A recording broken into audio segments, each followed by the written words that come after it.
I was running.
Dang it.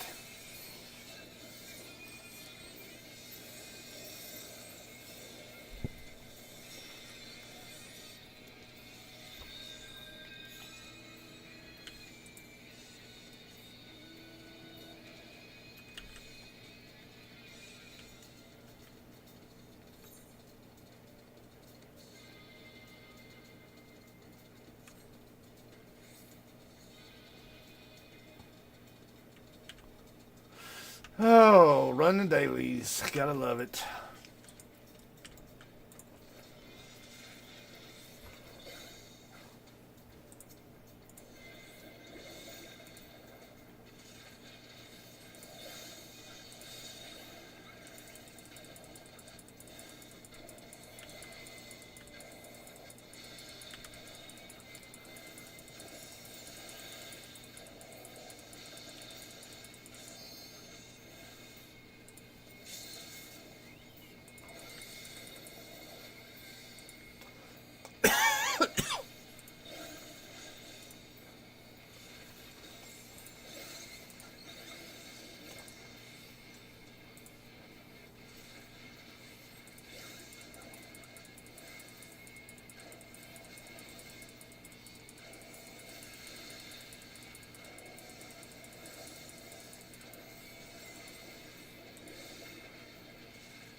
Oh boy.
Oh, come on.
Come on.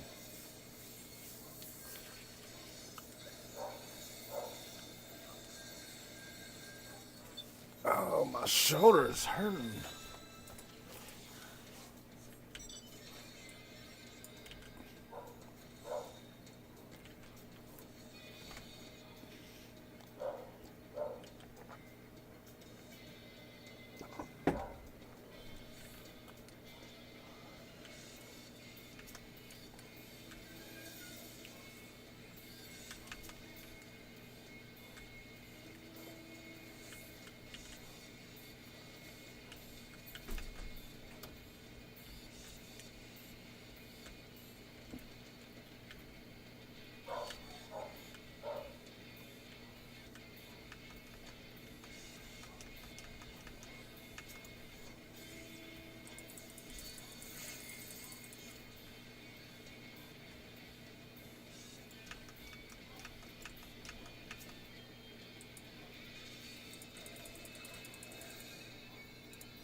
I was afraid of that.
Just an average suggestion.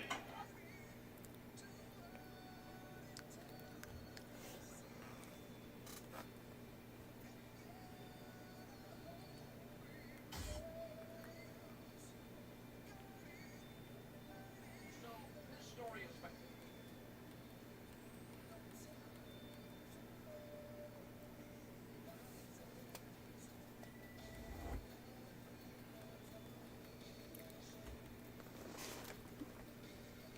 Oh, man.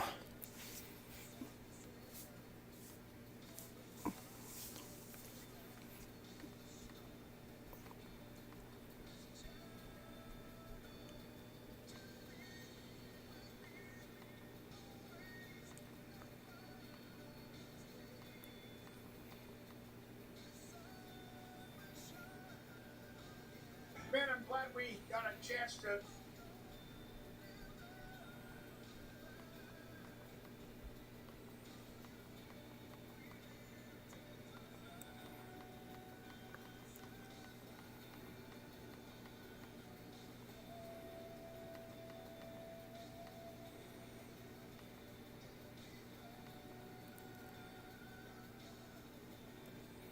You know who's not going to get their number retired?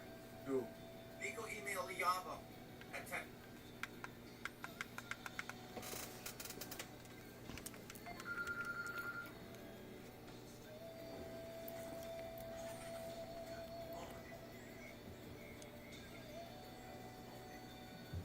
Good morning. Right, guys?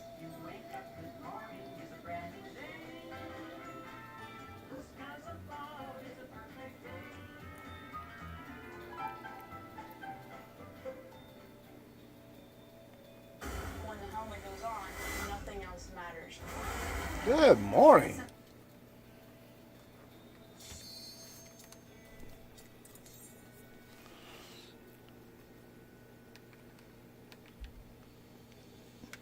You know who's not going to get their number retired? Who? Nico emailed Yama at Tennessee. He's not getting his number retired. Give us your take, Steve. Give us your take on Okay, that. do it, Steve. The more I read and learn about this, I feel some sympathy for Nico. He is the pawn in this chess piece. He's the labor, and a lot of these moves were made by the upper management. And yeah, it's not all on him. And I'm not saying that he doesn't deserve any of the criticism, because when he didn't answer that call from Josh Heupel, that cooked him. That was it. He's going to be the trendsetter for this trend, though. Well, I saw a video from Clemson Football Live, their host, and the title was, "Did Josh Heupel save college football?" And I was like, what? And I'm listening to the video, and this guy made a lot of good points. I think what Josh Heupel really did was, he staved off the current anarchy that was about to take place if he would have capitulated. Now, here's the issue that I have with the family and his representatives and his agents. You guys made a deal. Everyone knew it was 8 years over the college career, right? They didn't complain when they got paid well the freshman season when he played the bowl game. They didn't give back money. Here's the other problem. I get that the market changed, but you were actually getting your money. A lot of kids didn't. The other thing was, and this is important, this is on Nico. He didn't play well last year. He really didn't. If you break down his numbers from the overall numbers to against P4 competition to the SEC and to the sixth toughest game, when people say he was the quarterback of a playoff team, yeah, technically he was right, but the best offensive weapon was Dylan Sampson. And why did they make the playoffs? It's because they had James Pierce and Omar Norman Lott up front. And another guy that's going to be drafted. Here's the issue, though, and I've been telling Smitty this for a while, and I've been on this tip for quite a while. We just had one of my boys in here, or before Matt, Coach Rico. You met him, I think, Steve, here at a party. But here's the thing. We set these kids up for failure at 17 years old when we offered them $8 million to go to Tennessee and play Alabama when they played high school teams named fucking Warren and Downey. I'm with you, but Coach, the market's the market. And speaking of the Bama game, but I'm saying, well, Coach, let's not make excuses. If he was your quarterback, you cuss him out. He overthrew so many shots. No doubt. I don't care who was paying him either, though. No, but Coach, I don't care who he played high school. That's irrelevant. You took the money. You're the number one. You got to play. That's the reality. Let's be football people here for a second. Yeah. Watch him play. I heard TJ was from Zod. I like TJ. And I get that he knows the family. I don't want to hear that Josh Heupel is not preparing guys for the pros and his system. It's not his job. His system is so quarterback friendly. It's got Hendon Hooker and Joe Milton drafted. It had Hendon Hooker in the Heisman Trophy discussion 2 years ago. Now, Smitty, you were with us, I believe, when Sean King came over. Yep. JB was hosting and I was there. We watched that Alabama game. Watch that game again. Nico Iamaleava left 21 points on the table. He threw a bad red zone interception that he had no business throwing. The Arkansas game, you're down by one score. You have one play left. You know how that game ended, Smitty? No. Ran out of bounds. Didn't even throw the ball. That has nothing to do with where he came from. He has a little football IQ. The other thing, I don't think a young man from Downey did not understand what the SEC football culture was. They give a damn. Yeah. Okay. This is my point, though. The kid takes the SEC team to, and I'm just defending all these kids in this scenario, and this is why I'm so pro-kid on this particular deal, not this situation. Nico should have had his ass at practice. I already told his own daddy that. Here's the issue I have, though. We put these kids on a pedestal from the jump, and then we're going to be pissed at them. So what? Let me ask you, Steve, then. But they took the money. What are we going to be saying if this motherfucker don't go to the playoffs last year? See what I'm saying? We're gonna belittle the shit out of the kid. He would have been in the shitter. He got paid all that money, didn't do nothing. was not the most important cog of that offense. But I'm 11 just of saying. 19 touchdown passes came against UTEP, Chattanooga, Vanderbilt, and another. But Steve, he got an SEC team into the Final 12. Like, the bottom line is, where's your money? You got to pay make an them. argument that he limited them, and he put them in We the agree. position of having to play Ohio State. I and agree. OSU. I agree with that, but the bottom line is he's one of 12, and he's going to ask for one of 12 money. That's what we said. And to the try to NFL. I mean, we talking about Jalen Hurts, Brock Purdy, some of these cats who are not the top of the top, but they're going to be on the team that won. Steve, you know me, Steve, I don't think none of them are worth this shit. Well, okay, but the market is the market, and here's the thing about the hype system. It's an extreme spread. It's not just like a regular spread. They run real, and they're really lined up wide. They run a lot of stack sets to the receiver. They do a lot of switch releases, and he's going to put you in position, and this is where I agree with TJ. The wide receiver route tree in that system limits you. It does. You're not fully prepared as a wide receiver. But as a quarterback, if you cannot master that system with those simple reads and relatively simple throws, that's alarming. Because if you watch Imalivia, he missed more post patterns that were buck-ass, wide open than any quarterback I have ever seen. As I told Whitlock, he could overthrow the Empire State Building. He left so many points on the board because go routes were running wide open and he doesn't get the ball there. I just think that this is not just Nico. I told he should have been in practice. That's the bottom line. You committed to a contract or whatever it was. I don't know the details. You should have had you out there practice. Here's the issue I have, though. These are with kids in general. We pay them an absorbent amount of money before they ever put a cleat on for that particular institution. And this is what is going to basically eliminate the five-star QB from being recruited out of high school. And it's either going to force them JUCO or, and this is why I'm saying this, these Division I, these big-time schools are going to live in the portal. And all they're going to do is they're going to do a roller coaster ride around the country. And they're going to end up being they're only going to take portal kids. Number one, they're going to probably be cheaper because it's going to be a one and done. And then number two, you know what you have. There's Division I football film out there.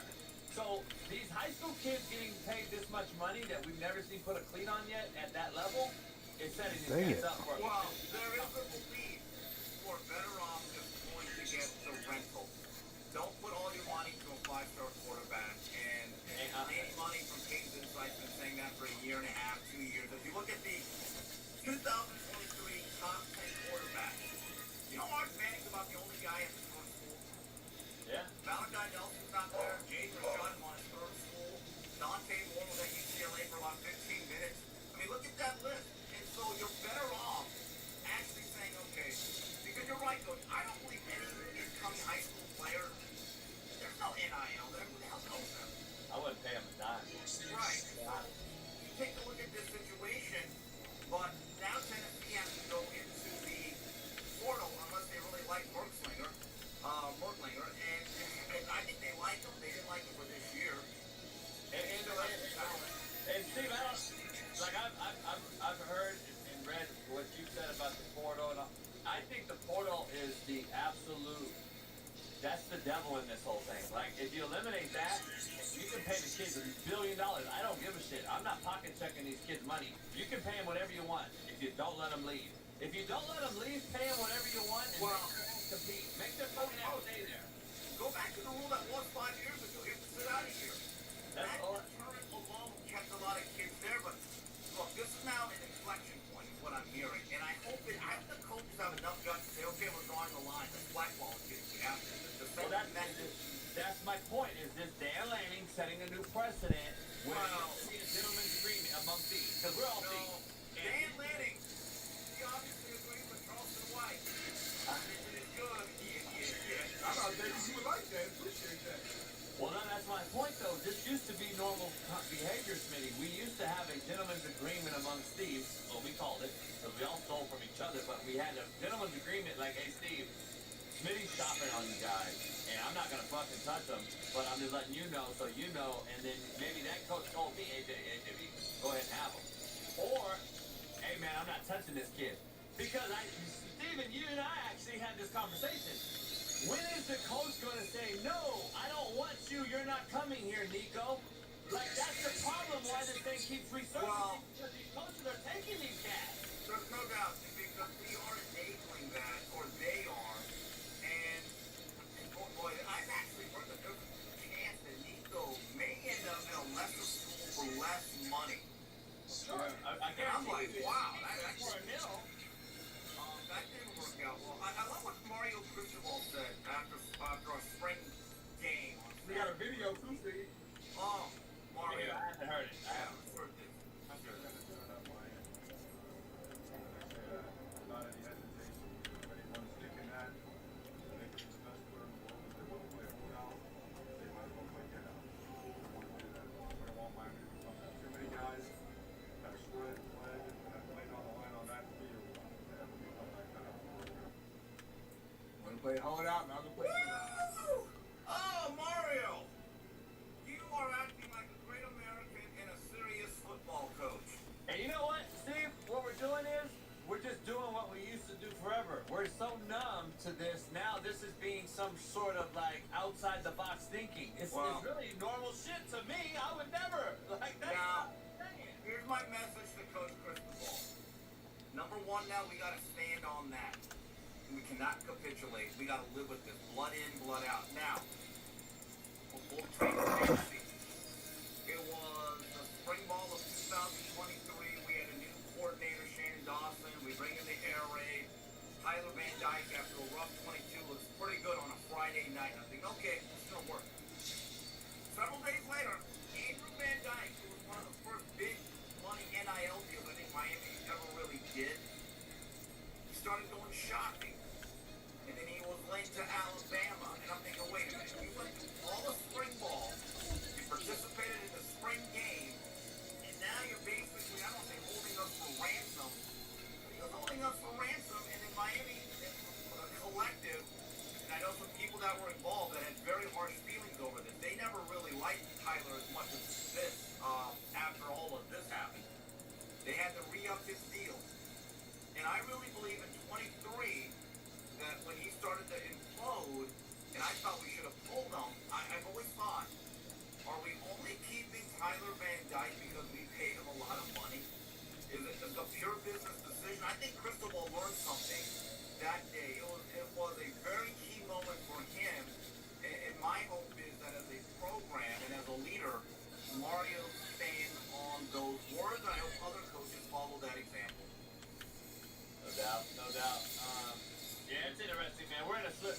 We've been on a slippery slope, but I just think it's getting so far out of hand. I don't know what they're going to do to get this tube back in the pace, as you say. I don't see it. I don't see it. Like it's. Hey, what did you think of Peyton saying that they were talking about not playing in the playoff game? See, I think I told you somebody's going to sit out. did not want to deal with this. Coach, I will understand. My team is not better without Nico. As erratic as he is, there's a reason why he's a starting quarterback. My other guys are backup.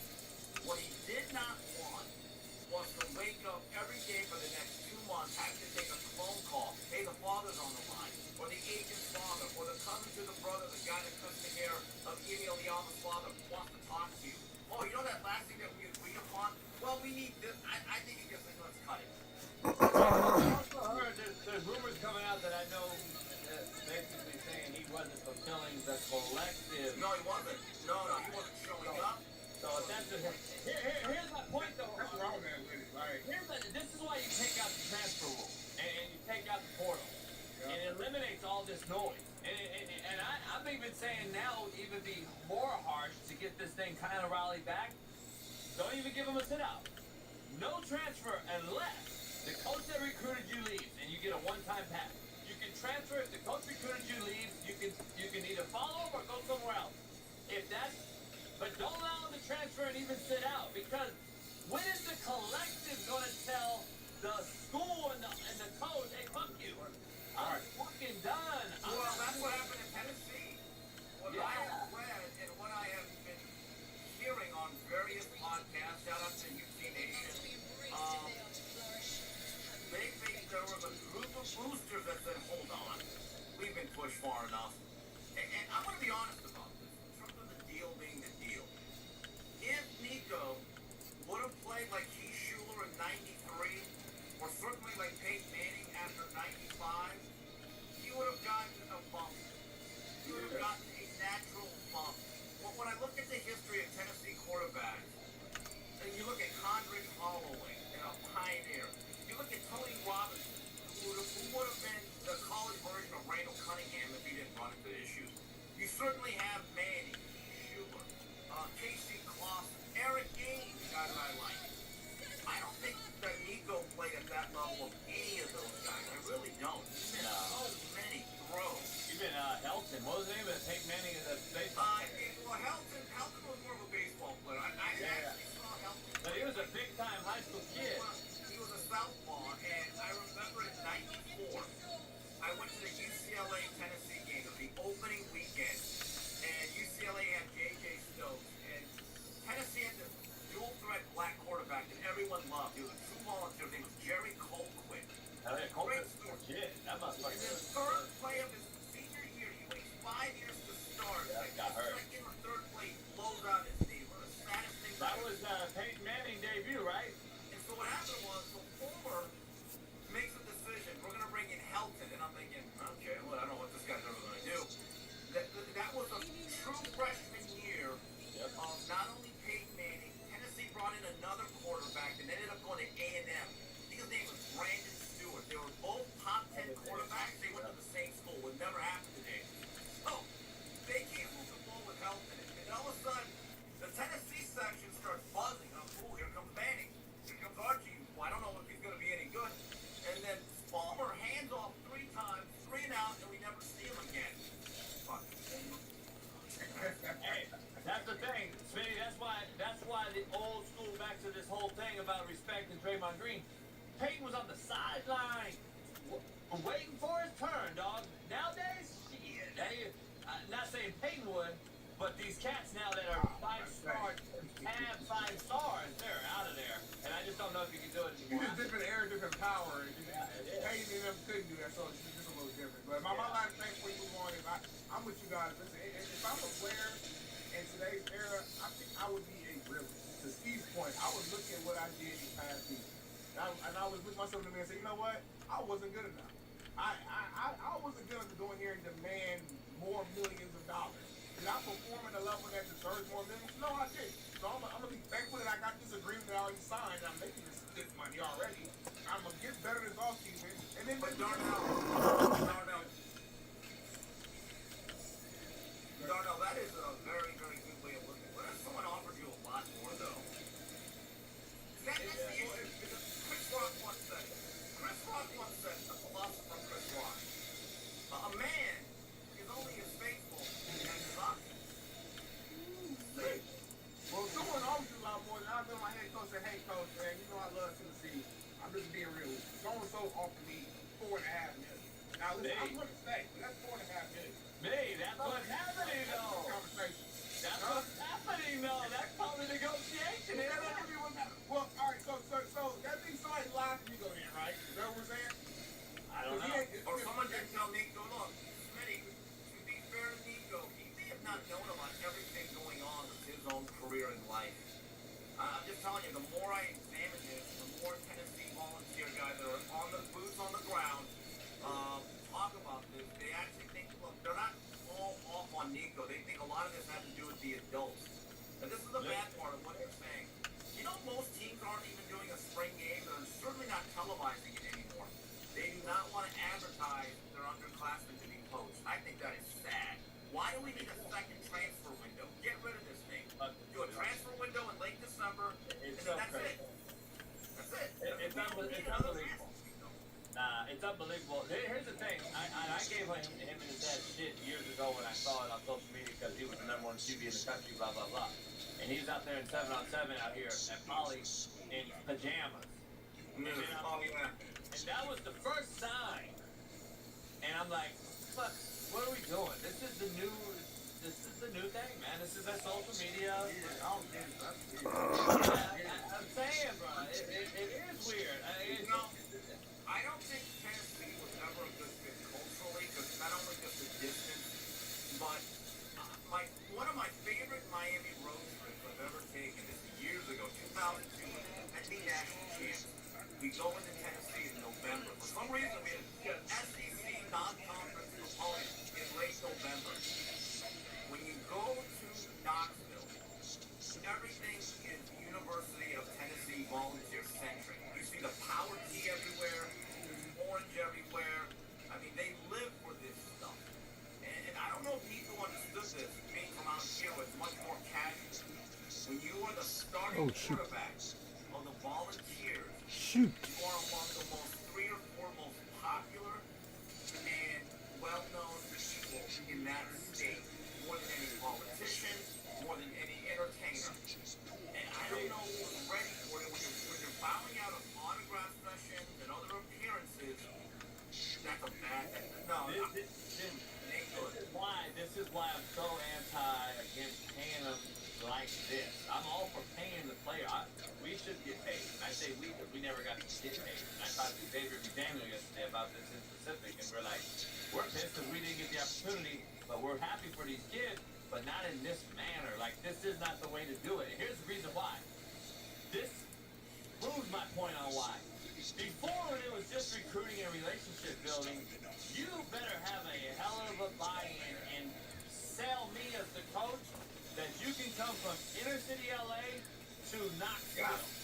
Because I've seen kids go from Long Beach in LA to Knoxville and come right the fuck back. And I can only name you Dante Stallworth, who's from Sacramento, Grant High School, and Ruben Drone, right?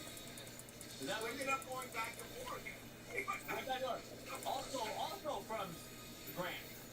So I'm tripping. Like, there's not a lot of cats that went from California to Tennessee. There's been some other guys. I know a tight end, a couple other.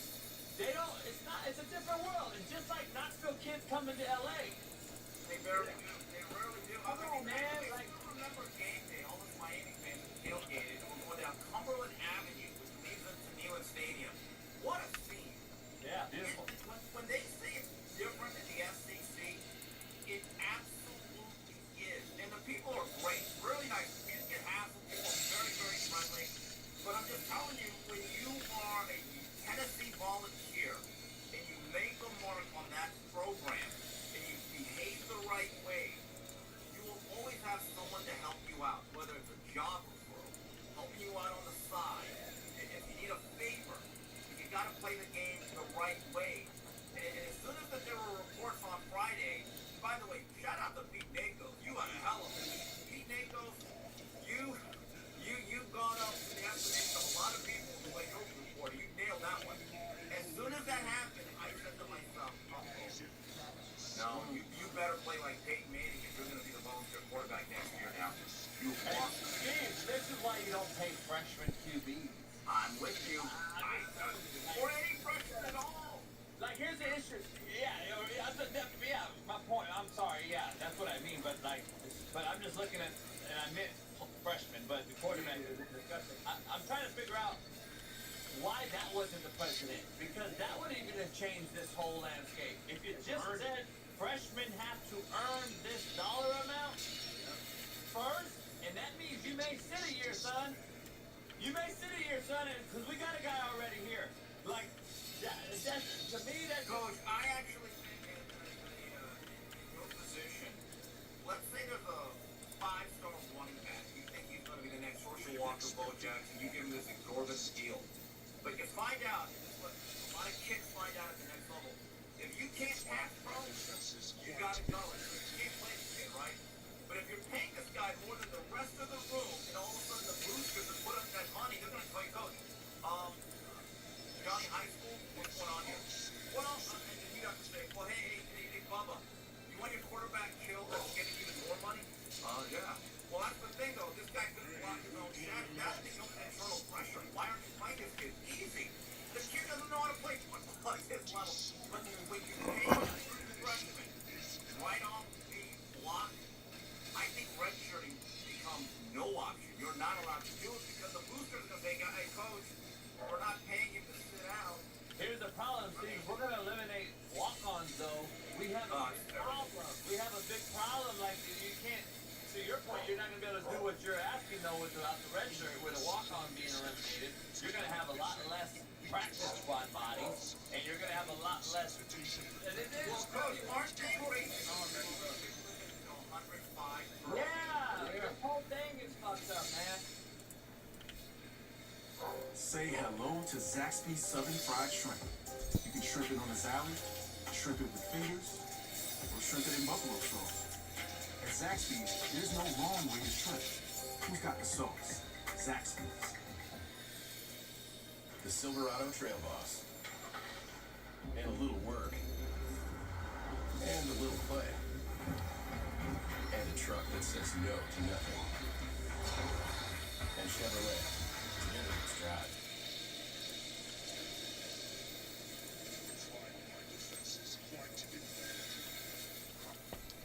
The saga continues, and it has nowhere to go for Nico but down.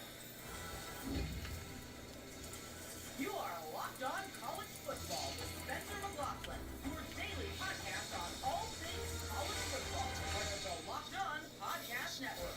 Your team every day.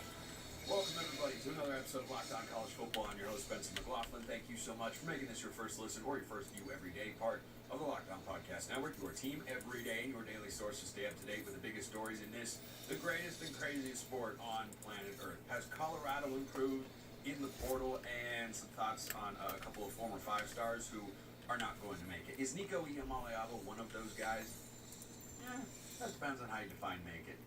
I define this episode as being brought to you by our friends over at FanDuel. Right now, new customers can get $250 in bonus bets when your first $5 bet wins. So, yesterday was chaotic and hectic because all of a sudden, Nico to UCLA. Colin Cowherd said, done deal.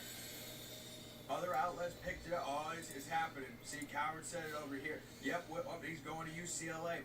No, that's not how it all went down. An offer was made that is reportedly less than what Nico was going to be getting at Tennessee from UCLA, a school that has not sniffed the college football playoff since its inception in the 2014 football season and is not close to doing so. And Deshaun Foster is currently rebuilding the whole situation. That's the most likely outcome here. This is just getting worse and worse and worse. Because here are two reasons why. Reason number one, it is becoming abundantly clear that high-end programs... Dude, why are you following me? Or North Carolina, think of them what you want, they're an ACC school, are willing to say no to this situation, which drives Nico's price down.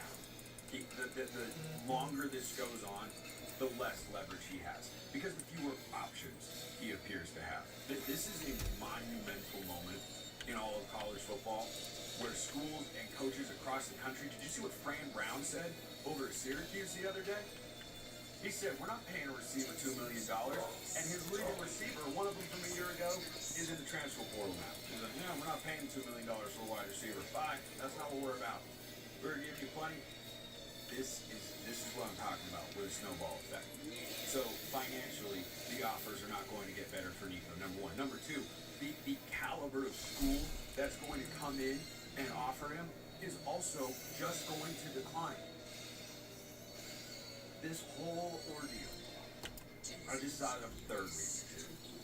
This whole ordeal is not going to result in Nico playing the highest caliber football. I don't think NIL-wise it would work. I don't know if Sean Lewis would want to go for it. San Diego State, to me, could make sense if Nico truly wants to go home. Of the programs in the state that are not USC and UCLA that are in need of a quarterback, I mean, he's not going to Stanford, so let's throw that one out. Right now, can you imagine that Frank Wright coaching Nico? Yeah, okay, no, that's not even worth imagining because that's never going to happen. But you take out the LA schools, you take out the Bay Area schools, you are left with San Diego State is maybe the best option, or Fresno State.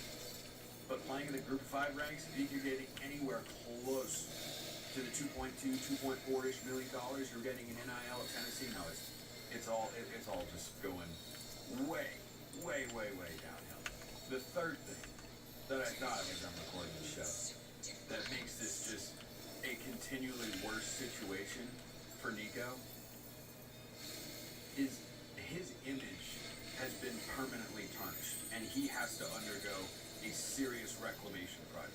Whether that's his fault, whether that's his camp's fault, blame whoever you'd like. That's the reality on the ground. It is getting worse day by day. Programs are saying no thanks. The money's not going to be there. And schools are going to be interested in him because he's a high-profile player, and he is tremendously talented. Let's not forget, he wasn't a five-star quarterback for no reason.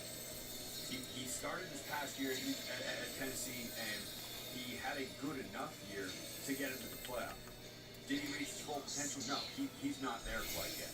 But the just absurdity that came out yesterday from Nico's camp of, it's not about the money, it's about the offense. Oh my gosh. Oh my gosh. This is contributing to the third point that I'm making here.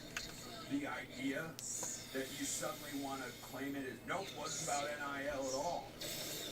Okay. Really?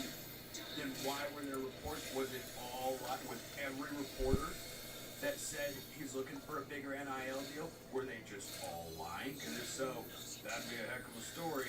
I get the sense they're not. You just see how negative this is all becoming and how the PR circle is a nightmare and the vultures are out, and you're trying to shift the tide any way you can.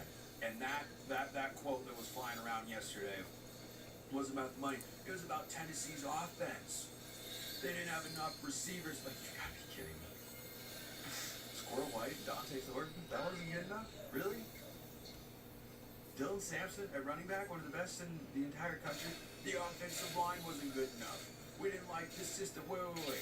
So your claim, if your claim is Tennessee wasn't supporting Nico enough, and your answer is to go to UCLA, you've got to be joking. I like the Tino Sinceri hire for UCLA coming over from Indiana to be their offensive coordinator. I think that's a better direction in college football than bringing in Eric Bieniemy, who didn't last the full season in 2024. You cannot sit there and tell me that UCLA, roster-wise or coaching-wise, is guaranteed at all to be better than what you just had with Josh Heupel at Tennessee. And when these reports came out last week at first, and Nico wasn't happy, and he was wanting to go somewhere, he was wanting a bigger deal and all of that, my initial take was, you better not leave Josh Heupel, because it's not going to get better. This is the spring portal window, not the winter window. The options will be far more plentiful. I saw Pete Thamel making this point on the Pat McAfee show the other day, that the market has dried up. There isn't the same demand for quarterbacks that there was in the winter. Why? Because we already played that game of musical chairs, and all the chairs have a butt in the seat. All the big ones out there. And then you consider, we can't go to another SEC school, so that leaves you ACC, Big 12, or Big 10. Well, who still needs a quarterback in the spring? Teams that are not well positioned to succeed. And typically today, teams that are not well positioned to succeed are not ponying up buku bucks in NIL for one particular player. That was always plain and obvious. That this was so inevitable and easy to see, but those involved in the situation directly weren't able to see that it wasn't going to work out. I really don't know how. I truly have no conscionable idea how you thought this was going to improve his situation as a person and as a football player. How is this getting him closer to being a top NFL draft pick? How is this getting him closer to becoming a better person? Which is what we all are trying to do in college, right? We're trying to grow. What's he doing here? I guess he's handling adversity or learning to deal with it, because boy, this is a bleep storm like we just haven't seen, and his image has radically shifted in less than 10 days. Less than 10 days. This has been going on. And it's not done yet, because UCLA reportedly made an offer, which I don't think makes any sense. But okay, UCLA makes an offer. Is that the best one you're going to get? Is below what he's getting at Tennessee, not what they're going to be looking for in the NIL department? And then you're going to go there? You think that's going to alter UCLA's win total? Maybe it bumps it from 4.5 to 5.5. But I tell you what, this just had disaster red flags written all over it. and that's where it's trending for Nico. Day by day, it gets worse and worse. The teams are willing to say, no, we don't want to be a part of this. No, we're not going to pay that much. Well, the market is pretty barren right now. Most teams and programs have got their quarterbacks. The ones that don't, kind of a UCLA sort of crowd.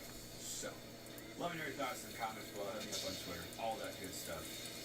Is Colorado again active in the portal? Of course they are. Of course they are. But are they actually getting better in blind first? What? Retiring jerseys in Boulder? Come on now. Come on now. First, this episode brought to you by Upwork. Scaling your business requires the right expertise at the right time. With Upwork, you can find specialized freelancers in marketing, development, design, and more. Experts ready to help you take your business to the next level. Upwork gives businesses flexibility by connecting them with top freelance talent across multiple industries, including IT, AI, web development, and marketing. Whether you need extra hands for a project or a long-term partner, Upwork makes hiring simple and affordable. Finding the right talent is what you need. That's what Upwork is there to do. If you need help with a marketing campaign, Upwork can connect you with a freelance expert who delivers incredible results. So if you want to take your business to the next level, check out Upwork. Visit Upwork.com right now and post your job for free. That's UPWORK.com. Upwork.com to connect with top talent and grow your business today. Check them out at Upwork.com. Oh, man. Ice yacht. Ice way fast. Oh. Heat makes it last. You're so back. Safe like repair, safe like replace. Nobody likes a cracked windshield. But at least you can go to safelight.com and schedule a fix in minutes. Go to safelight.com and schedule a replacement today. Safe like repair, safe like replace. $6 never tasted so good. IHOP's Breakfast Bakes Combo is now just $6. Featuring IHOP's world-famous buttermilk pancakes, crispy hickory smoked bacon, and 2 eggs cooked to order your way. All for just $6. Part of the new $6 House Faves menu. However you book your flight, first check Kayak to search and compare flight prices from hundreds of sites to find a great deal. Dang it. When marketers fail to differentiate their customers, the results can be scary. This customer is full of shoppers who haven't bought from you in a long time. It's been a long time. With MailChimp's AI-powered platform, you can create hyper-personalized email and SMS campaigns to win back shoppers. I'm back, baby. Convert more customers with Intuit MailChimp, the #1 AI-powered email marketing and automation platform, now with SMS. And grow your business today. Check them out at Upwork.com. Colorado's active in the transfer portal. Sky is blue, clouds, sun, yellow, and hot. Yeah, these are all equally surprising things. Kevin Borba, Lockdown Boss, joining me here to discuss. Has Colorado gotten better so far with the spring transfer window and guys who they've had enter into the program? Because I like a couple of their additions, but then there are a couple of departures where I'm like, oh, I don't know about that. Yeah, I think they've gotten better. Honestly, we could touch on the departures real quick just because of the guys that left, I think there was like one that really hurts, and that's Isaiah Augusta, the running back who came in from Arkansas. And this isn't necessarily to say that he's a superstar by any means. Colorado had the worst rushing attack in college football last year, so don't know if any of them are actually like superstars. But he was like the best of the group. So losing him hurts. They lose Savion Riley, who was a safety that provided some depth, and I thought had a chance to start. But I really liked their addition of Memphis offensive lineman for Xavier Hill. He could play inside, outside, was Memphis' highest rated player. Ton of starts under his belt. Was an All-American conference player. He could have been All-American, right? Yeah, I never thought about that before. I was an All-American selection. Oh, you're best in the country, best in the conference. Not still good. Yeah. But I've never had that conflation before. Thank you for bringing that to my attention. So, it's a little dicey. Right? It's like, you could say it, but it's like you have to be a little careful. But either way, or I guess you could say all AAC honors. But let's confuse the hell out of people, Kevin. Yeah, let's mess with them. An All-American selection. He's massive. He's a large human being. And I think Colorado, even though they brought in, he's 6'4", 325, by the way, for those keeping track at home. Colorado brought in, I think, 5 or 6 other linemen in the other portal, and I'm convinced that they're like, we're going to bring in so many linemen that we have to find a combination that's good. And I love that, right? Because when you give up I think Shador was sacked 94 times in 2 years in Boulder, en route to getting his jersey retired. He fought. We're talking about that today. Wow. He fought through a lot, and that line was terrible, right? Had that line been average, I don't think there'd be any discussion if his jersey should be retired. And then they also went out and got wide receiver Sincere Brown. Big dude out of Campbell, 6'5". He's kind of a mystery. Started his career at USF, had one catch in 2020 or 2021. Then didn't register a stat for the next couple of years. Ends up at Campbell and just balls out. And 6'5", like I said, offers some size, and then they lost a receiver today from the recruiting class. So I think all in all, it's been a net positive, and I think they're far from done. It's coach time. It's his prime time. No pun intended. Actually, pun intended. I was gonna say that pun has to be intended. There's no way that was accident at all.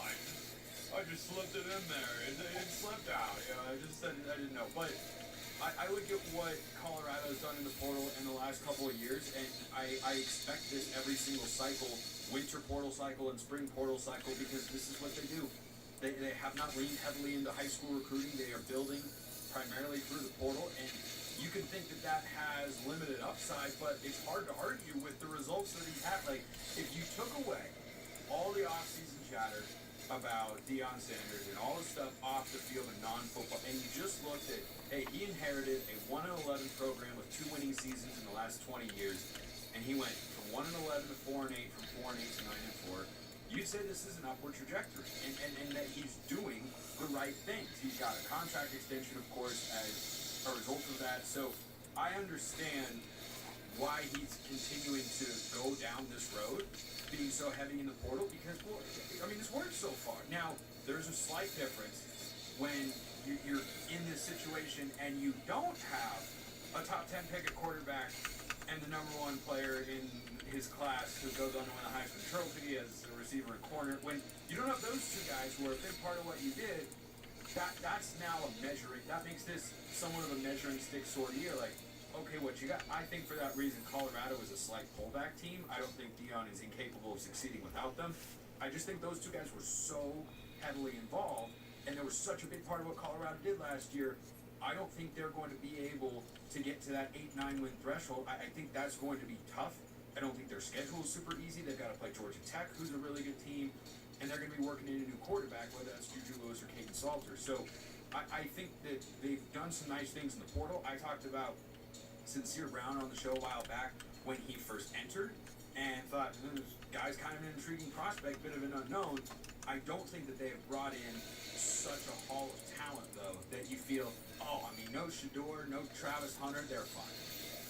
Yeah, I think it's a lot harder to build around a team when you don't have 2, we'll call them first round picks, because obviously we don't know where Shador's going. I mean, that's what they are. Yeah, 2 first round picks, 2 potential top 5, top 10 picks.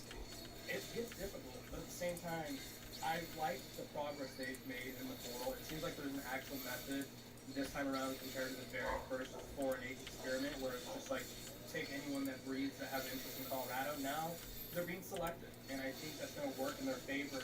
And I do think the difficult part about building this team now is you have to find guys who, I think you moneyball Shador Sanders and Travis Hunter, right? You bring in Caden Salter and you bring in Juju Lewis.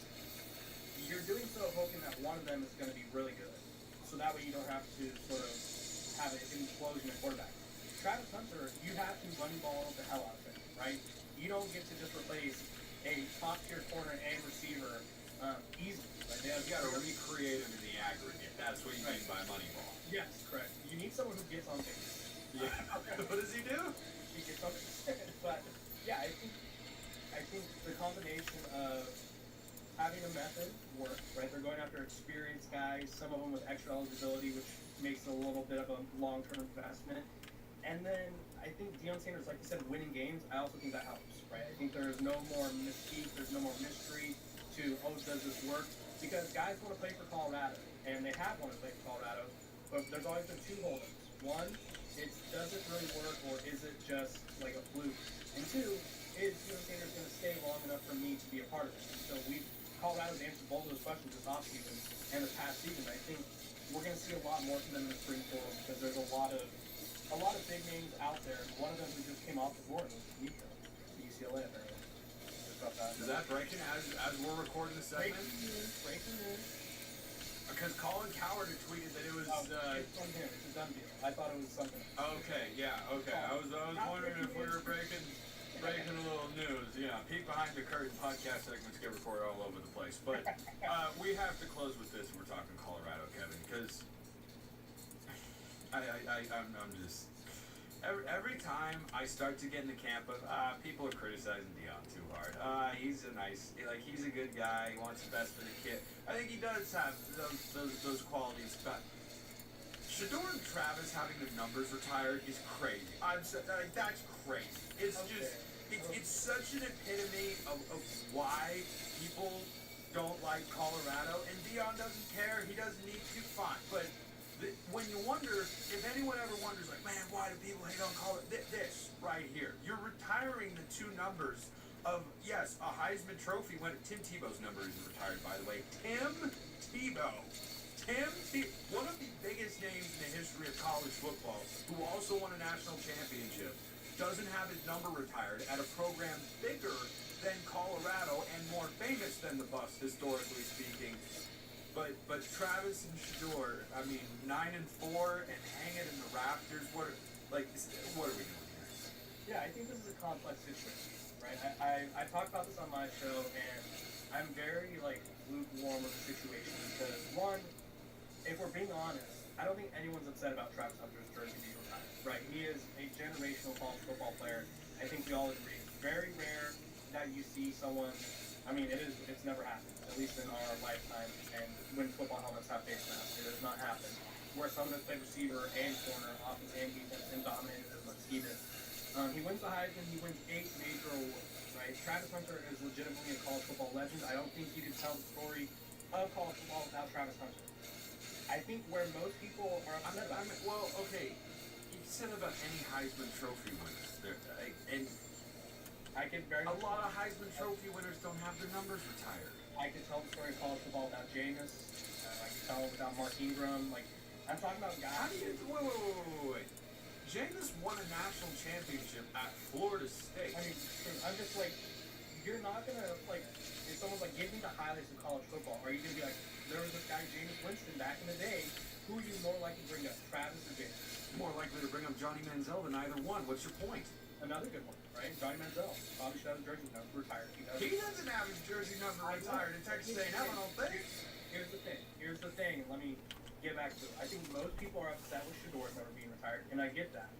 And I have multiple stances on this, so we'll walk through each one. For starters, every college football program, like Spencer mentioned, Florida State, Texas A&M, they all have different standards, right?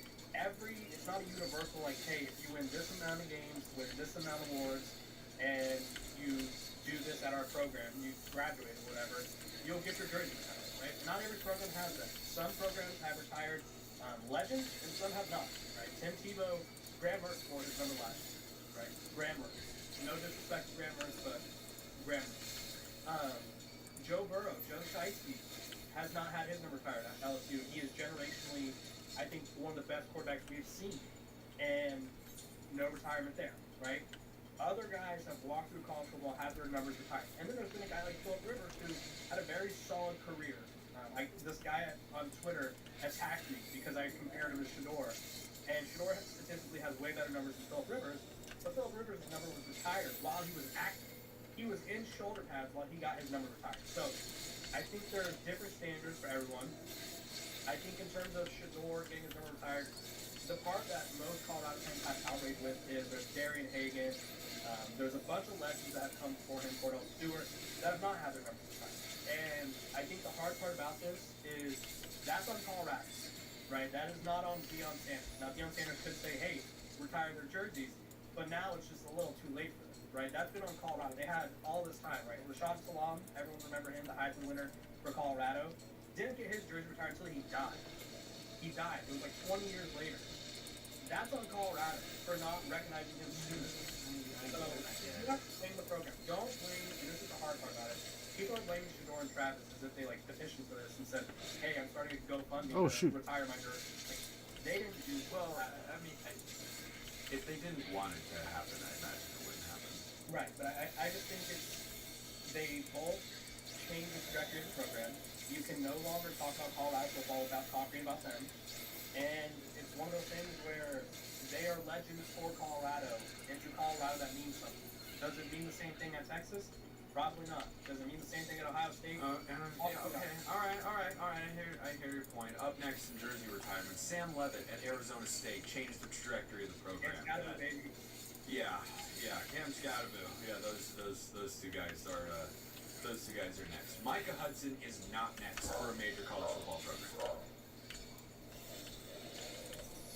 First, this episode brought to you by FanDuel. The NBA playoffs are almost here, and FanDuel is giving new customers an incredible way to get in on the action. Right now, when you join FanDuel and place your first $5 bet, you'll get $250 in bonus bets if your bet wins. From three-pointers to steals to assists, FanDuel has so many ways to bet your favorite player props. Plus, after the game tips off, you can even combine live bets into a same-game parlay for a chance to win big. And if you're listening to or watching the show, you probably like college football, right? You want to bet on college football? You can do just that because you've got win totals, national title odds, conference championship odds, Heisman odds, all that and everything you can want, even individual games, which are about 4.5 months away. You can bet on those over at FanDuel.com. Don't miss out. Head to FanDuel.com, claim your $250 in bonus bets today. Check them out at FanDuel.com.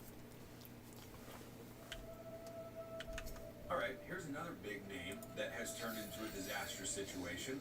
Micah Hudson is one of two former five-star receivers that I don't see ever playing a role in college football.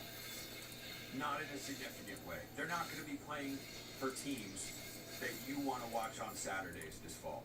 Because this is sort of a microcosm, an offshoot of the whole Nico debacle. Because what you have with Micah Hudson is a variety of situations. But what you really have, like off the field, I'm not going to speak to every single incident here, and I'll tell you the other guy in a moment. But what's starting to happen, I mentioned this earlier on the show, Fran Brown at Syracuse publicly came out and said, not paying a wide receiver $2 million. Not going to do it.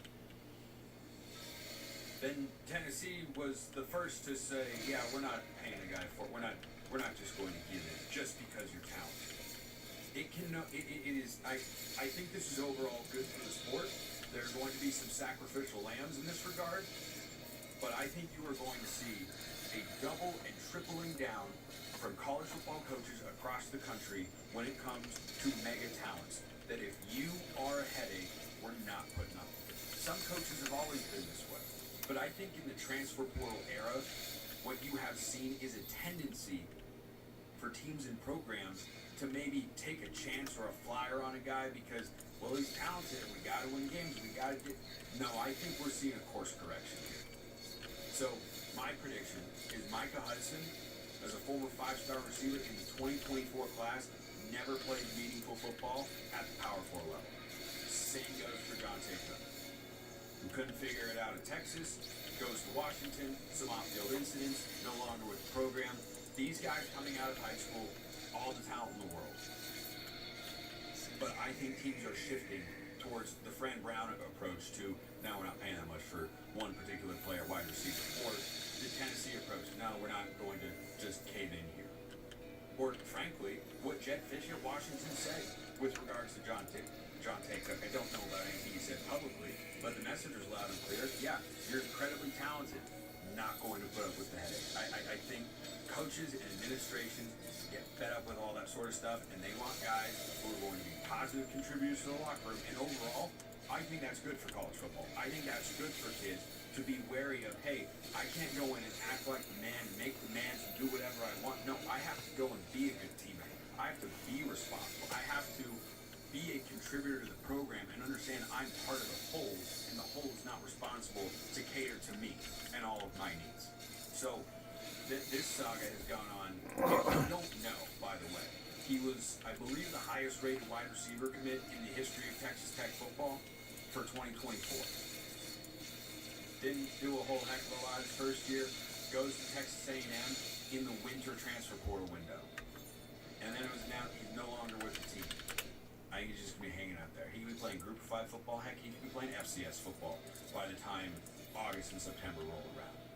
Won't know for sure, but I think that is absolutely a part of the course correction that I've sensed for a while is kind of coming, that we've swung the pendulum all the way over to the player's side. It's going to swing back. It needs to settle in the middle.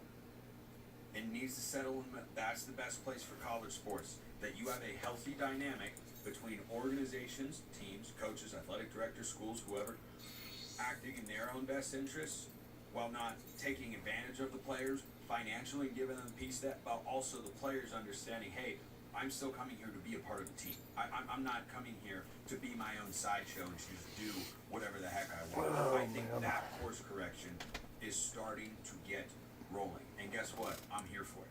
I think a lot of you are going to be here for it as well. I think there are a lot of fans out there that get fed up with this stuff that want to see Josh Heupel or Fran Brown or whichever coach in college football say, no, I'm not putting up with that. That's not something I'm going to just accommodate just because you're a talented player. We'll figure out something else. But culture matters, and it's a harder thing to establish when you have as much roster turnover as you do on a year-to-year basis nowadays. But I think that this is absolutely moving in the right direction. Back to the second. Micah Hudson, John T. Cook, don't expect to be hearing a lot from them in the coming years, maybe for the rest of their careers. And I think that's too bad. I hope they're able to learn lessons and be better as a result. So, a couple other of portal notes. John Emery Jr. is in the transfer portal. I tell you what, he's going into his 7th year of college football, former 5-star recruit. I think he's withdrawn from the portal and gone back to LSU and been in and out like 18 times by now, but he's out there, reportedly going in the port. 7th year of college football. There will be a day where 0 college athletes are gaining eligibility because of the COVID year and such. I think we're all kind of looking forward to that day, because some of this stuff gets a little excessive, let's be honest. Like, 7th year, but hey, the NCAA says he's good to go. All right, you go, Glenn Coco. So, John Emery Jr. is still out. I don't think he's got the ability, because of the injuries he's unfortunately suffered in his career, to go be a high-impact player necessarily at a Power 4 school. He might wind up in one. He could be a good number 2 back, perhaps. Like, he was a 5-star recruit once upon a time for a reason. But another name to know is Blake Steen. The offensive tackle market is really hot in the transfer portal. Frankly, offensive linemen in general. I talked about Auburn's SEC All-Freshman selection that went into the portal on yesterday's show. But Blake Steen, offensive tackle from Virginia, guy is ready to slide into a football program better than Virginia and be a starting tackle. I believe he's made most of his starts at right tackle, but I look around and the tackle market is kind of hot. There's perhaps no better example of that than Joe Cotton. So this is someone I've talked about on the show before. South Dakota transfer, Joe Cotton, coming from an offensive line that helped lead South Dakota to the FCS semifinals last year. So he has quickly become, according to Chris Hummer, one of the most popular names in the transfer portal. His interest list, not necessarily offer, but interest list, looks like this. Just hold on to your hats. Again, he's coming from South Dakota, but has drawn interest from, reportedly, Alabama, Baylor, Cal, Cincinnati, Colorado, Florida. That's the first line. Georgia Tech, Iowa, Kansas, Kansas State, Louisville, Michigan, Mississippi State, Oklahoma State, Ole Miss, Penn State, Purdue, Syracuse, Maryland, South Carolina, UCF, USC, Missouri, Vanderbilt, don't overlook Vanderbilt, West Virginia, and Wisconsin. Every now and then, I tell you about guys that might be flying under the radar, and then they pop up on the show. Like, I just blanked on Sincere Brown. Yeah, sometimes your brain just freezes for a moment. That's what happened. I thought I could skip this part.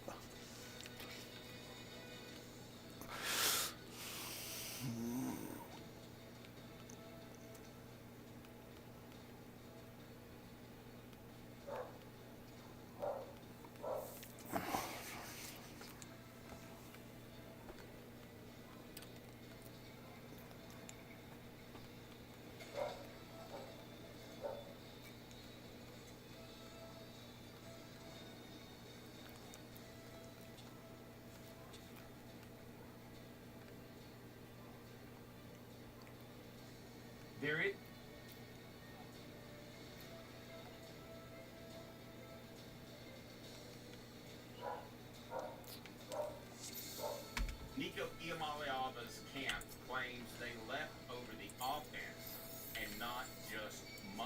money brought to you by Commercial Bank, member FDIC, life made better. Caleb calls shenanigans on this, and I can't argue with him. I mean, sometimes Caleb says people are lying. I'm like, that's a little too strong. We could be a little softer on that, but I got no argument whatsoever with Caleb's call. And if you want to put it in the chat, or I can, this is all bull.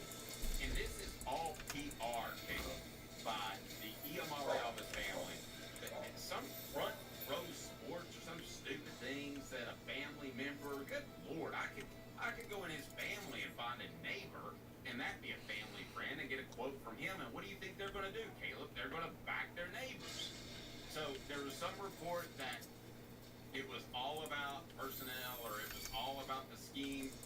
Well, Caleb, that doesn't ring true when you go to UCLA, who runs about the same thing that Tennessee does, just not as good. Yeah, this is a flat-out lie. I'm just going to say this is... And I'm with you, and I usually don't go that route. Like, yes, it's a flat-out lie. Yes. So let's... And by the way, I want to put... Orchestrated public relations thing, I'm sorry. Yeah, and let's put this out there, a few things. They tried to... Not only... And here's what was so low about what they did. They threw Tennessee's receivers under the bus in this front office quote, because I'm going to pull the full quote real quick. Basically, according to front office sports, what they're saying is that this is their claim, is that they wanted Tennessee to tweak the offensive scheme Tennessee ran. They didn't like it. They didn't feel like it was a good fit. And then they said they wanted Nico Iamaleava to get more receivers. They said they wanted better receivers for Iamaleava. Every great journey begins with a single step. And that first step forward is where dreams become plans. While every decision moves you closer to greatness, each step forward shapes something remarkable. Momentum builds with every bold move forward. And your growth happens when you dare to step in the unknown. So let's make every step count. Start your business today. It's time to get busy. This is an ad. I thought it was an ad. No, this is an ad. Oh.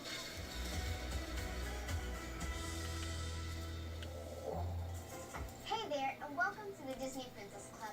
I'm so excited for this video today. Today, we're on an ad hunt, and it looks like... Get more receivers. They said they wanted better receivers for Iamaleava. Now, this is such a lie on so many fronts because, one, I can just tell you guys straight up right now, UCLA has worse receivers than Tennessee. There was an implication there that they wanted better protection. For the record, when it comes to protection, guys, Tennessee went in the transfer portal in the offseason and added 2 offensive linemen in the transfer portal. So that's obviously a lie because they went to a school that is 108th in pass blocking last year. So let's break all of this down real quick. Because I want to point this out. TJ Houshmandzadeh, who was close to the Nico Iamaleava family, said this on his YouTube channel on Saturday, and he said Tennessee is lying, and he said it was about the offense, and he quoted former players for Tennessee coming back saying the offense hasn't prepared them for the NFL. Now, look, I'll be upfront. That's certainly true. Dave knows players who said it. We have said this offense doesn't prepare you for the NFL, and it's just not. That's the nature of the offense. But Dave, Nico Iamaleava committed to Tennessee in 2022. You had Josh Heupel's first year at Tennessee in 2021. You had his body of work as 3 years as head coach at UCF from 2018 to 2020, and you had his 2 years as offensive coordinator of 2017 and 2016 as evidence of the offense he runs. You're not shocked if he's not running a full-time offense that doesn't develop you for the NFL. That just doesn't make sense to decide you want that now. You know what you're committing to Tennessee for. Someone on our message board said on Monday, Dave, when you were here, you don't commit to Tennessee to be coached for the NFL. You commit to Tennessee to put up video game numbers. That's the reason you commit to Tennessee.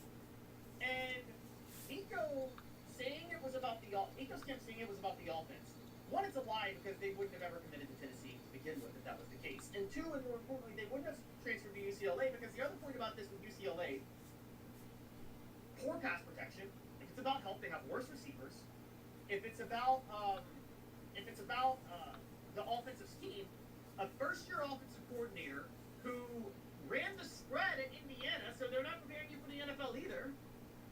Everything about this is such an obvious lie in an attempt to save face. And it's honestly, it's so bad. I'm going to go here, Dave. I'm going here. This is dumber than Butch Jones was when he thought we believed Shy Turtle landed on a helmet. To think that people are going to believe what you're saying here. Okay, I'm going to play devil's advocate. Okay, you and I completely agree. Okay, and give us the results of the previous poll question and where are we now? Bank on it. Remember, commercial FDIC Life Bank Better brought to you by Commercial Bank. Give us the previous poll question and then set the other one up and then we'll tease that forward. Alright, so Nico and his family ruined his career too greedy, 79%, will still be fine, too talented, 20%. And I'm not going to give the results of this upcoming poll yet, you guys vote on it, but Nico left the Vols for simply money or anything else? Okay, Bank on it brought to you by Commercial Bank. I think it's simply money. And I'm going to play devil's advocate with Caleb in 30 seconds. Commercial Bank, guys, I can't tell you enough about Commercial Bank and how they take care of my finances, and I'm blessed to have them in my life. So whether it's commercial or personal, with Commercial Bank, member FDIC, Life Made Better. Commercial Bank is your neighborhood bank. What makes us different from other banks? We understand that every customer has unique opportunities, challenges, and financial concerns. We don't expect you to get into the same box as the next person or business. Whether it's purchasing a home, saving for your child's future, or planning for your next vacation, we're with you every step of the way to navigate life's big decisions. Commercial Bank. Okay, give us the results of the current poll question, and it's about cash. Nico left the Vols for simply money, anything else, 87% say simply money. Pretty good number. And the answer is simply money. If you haven't made your vote yet, just go ahead and click on Simply Money. Go ahead and click on the like button. If you haven't subscribed, do that as well. We've got a record number of all-season subscribers. We appreciate it. All right. I'm going to play devil's advocate. So throw the first assertion at me, and that is he's going to the same type of offense. Well, you know. Yeah. So, okay. Well, you're making my case if he's going to the same type of offense. Okay. I'm going to argue that those type of offenses are prevalent in college football, that he feels like he can make a more seamless transition, and that quite honestly he didn't have the interest that he thought he would, and he doesn't have a plethora of options, some of which would be a pro-style offense. Doesn't sound like you're playing devil's advocate. Sounds like you're agreeing with me on this. Well, I mean, he's settled, but I don't think that... I think he planned to settle. I don't think he planned to settle, and that would be an argument that it's not just about money. Again, I agree with you. So, I mean, I'm just trying to play devil's advocate here. Yeah, okay, if he was forced to settle at UCLA, there's a fair argument with that, and maybe you were thinking that they left and they were looking for a better offense. The reason it's still a lie to me is because there was no secrets about Josh Heupel's offense the day Nico Iamaleava committed to Tennessee in 2022. True. And if, I mean, you and I have talked about this for 3 years now. And for those on the message board, I know you guys say that there's no real pro-style offenses anymore. Yeah, but even on that standard, Josh Heupel's offense really poorly prepares quarterbacks for the NFL. It's a known, and it poorly prepares receivers. The receiver routes are not, they don't run those routes in the NFL, guys. It is, Josh Heupel coaches his quarterbacks who look at one side of the field. That's it. And that's the biggest issue. It's not the receiver routes to me, because I thought last year they ran more routes as opposed to just running to space in 2022. So I have more of an issue with the fact that those in the video format, I'm looking left, I never look right. I'm looking right, I look right, I never look left. I mean, you don't see a receiver, you don't see a quarterback do that in the NFL. So I think there is something to be said for that. But again, he undermines that contention by going to a similar style of offense. he undermines that contention by committing to Tennessee in the first place. Josh Heupel, like I said, Josh Heupel developed this offense. Well, you know why he did that? Money. Cash. Yes, it was money. about cash. He got $2 million out of the chute, and he's like, did he even look at Josh Heupel's offense, or did his dad just say you're going there because they just gave me $2 million? His dad just said you're going there because they just gave you $2 million. Obviously. Let me play devil's advocate on something else. He knows Mike Matthews. He took him to LA, and he knows the rest of Tennessee's receivers, and he knows that receivers in their first year have struggled, and that receivers have been on the downward trend since 2022. So I'm playing devil's advocate. but he has no faith in Tennessee's receivers. One first year, Chris Brazel's will be in his second year starting. Mike Matthews is in his second year as a player at Tennessee. Nico worked with Mike Matthews. Every single sign in spring practice was that Mike Matthews was super elite. I don't know where Nico thought he could go to find a better receiver than Mike Matthews for him. And so devil's advocate on that part, I'm not believing it because what school was going to take Nico that had better receivers? Right. And we're not going to break down UCLA's recent recruiting, but I guarantee you they didn't have a receiver ranked as high as, well, Mike Matthews out of high school or Chris Brazel in the transfer portal. I will guarantee you that. Yeah, neither ranked as high. Nor Braylon Staley in the slot, by the way. So I mean, let's go there too. Okay, but let me take you another step further, and that is Tennessee has had what, about 12 players enter the transfer portal. The latest defensive back, John Slaughter. Nico's not worried about money. He's afraid, and we saw this happen with Butch Jones with assistant coaches, that this is a sinking ship and players are jumping like rats off of a sinking ship. Again, where could he, think about, He's going to win less games than UCLA. Sorry, I played devil's advocate with myself. where could he transfer to at the end of the spring portal that would not also be a sinking ship? I know and to add to this, by the way, we have to throw this out here. We're forgetting this, guys.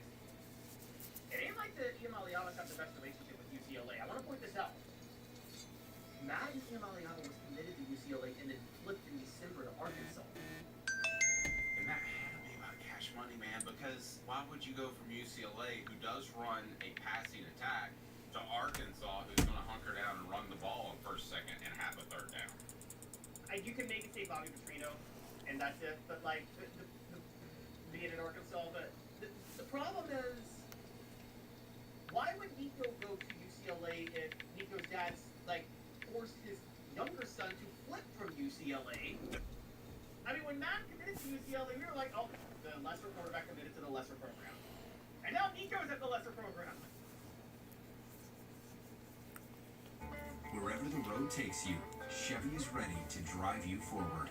With pure power unleashed and future-forward technology, every path leads to new possibilities. Chevrolet, together let's drive.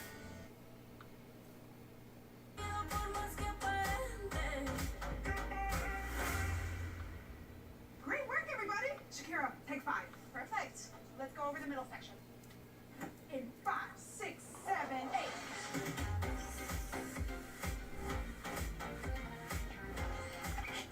What are you playing? Switch. Royal Kingdom. I love it. I say, Royal Kingdom? Huh? It's a new puzzle game that just came out. I love puzzle games. The quarterback committed to the lesser program, and now Nico's at the lesser program. I got no argument with that. I was playing devil's advocate for funsies. You know that. I agreed with your column, which I don't often do. 100%. Caleb and I don't always see things the same way. But this was all about money. This was all about settling. And it's just hard to see it any other way. A couple of people commented on Mike Matthews because he went to LA with Nico in the offseason in January. I told you I didn't like a damn thing about that at the time. And would it stun me if Mike, I don't think he will, based on people I talked to. He's pretty locked in with his NIL bill. But would it stun me if UCLA is able to get rid of Aguilera, that frees up some NIL money, and then they say to themselves, hey, let's get a receiver quarterback combination and not just quarterback, let's get Mike Matthews. Let's call Nico and talk to Nico, because from what I'm told, the players on Tennessee's roster have turned against Nico. However, if there's one exception, it's probably Mike Matthews, right? Because you have a relationship with the quarterback, you would want him to throw the football to you. You want it to happen at Tennessee. If it happens to happen at LA, you do that. So, Caleb, that's the one player that I think you should be most concerned about. Could end up at UCLA, could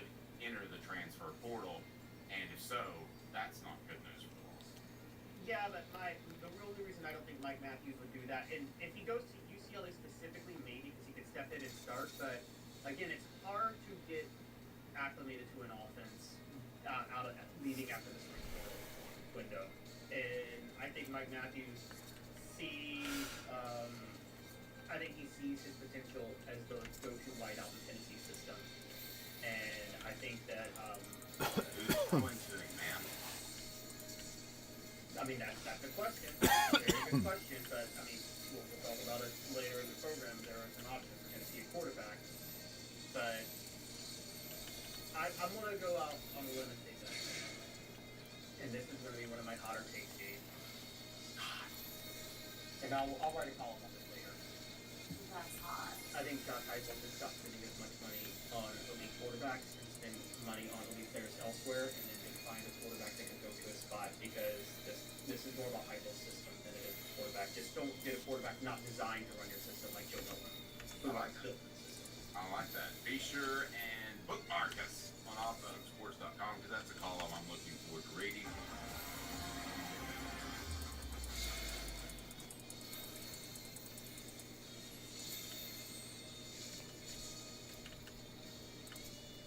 Some news coming out via Adam Sparks and some other places, Adam of the Knoxville News Sentinel, that I believe are nitpicking Nico a little bit. I'm of the same contention that you are, Jimmy, that he was for the most part a good teammate. But now we hear that maybe he gets some television production meetings. Let's kind of break these down one at a time if you don't care.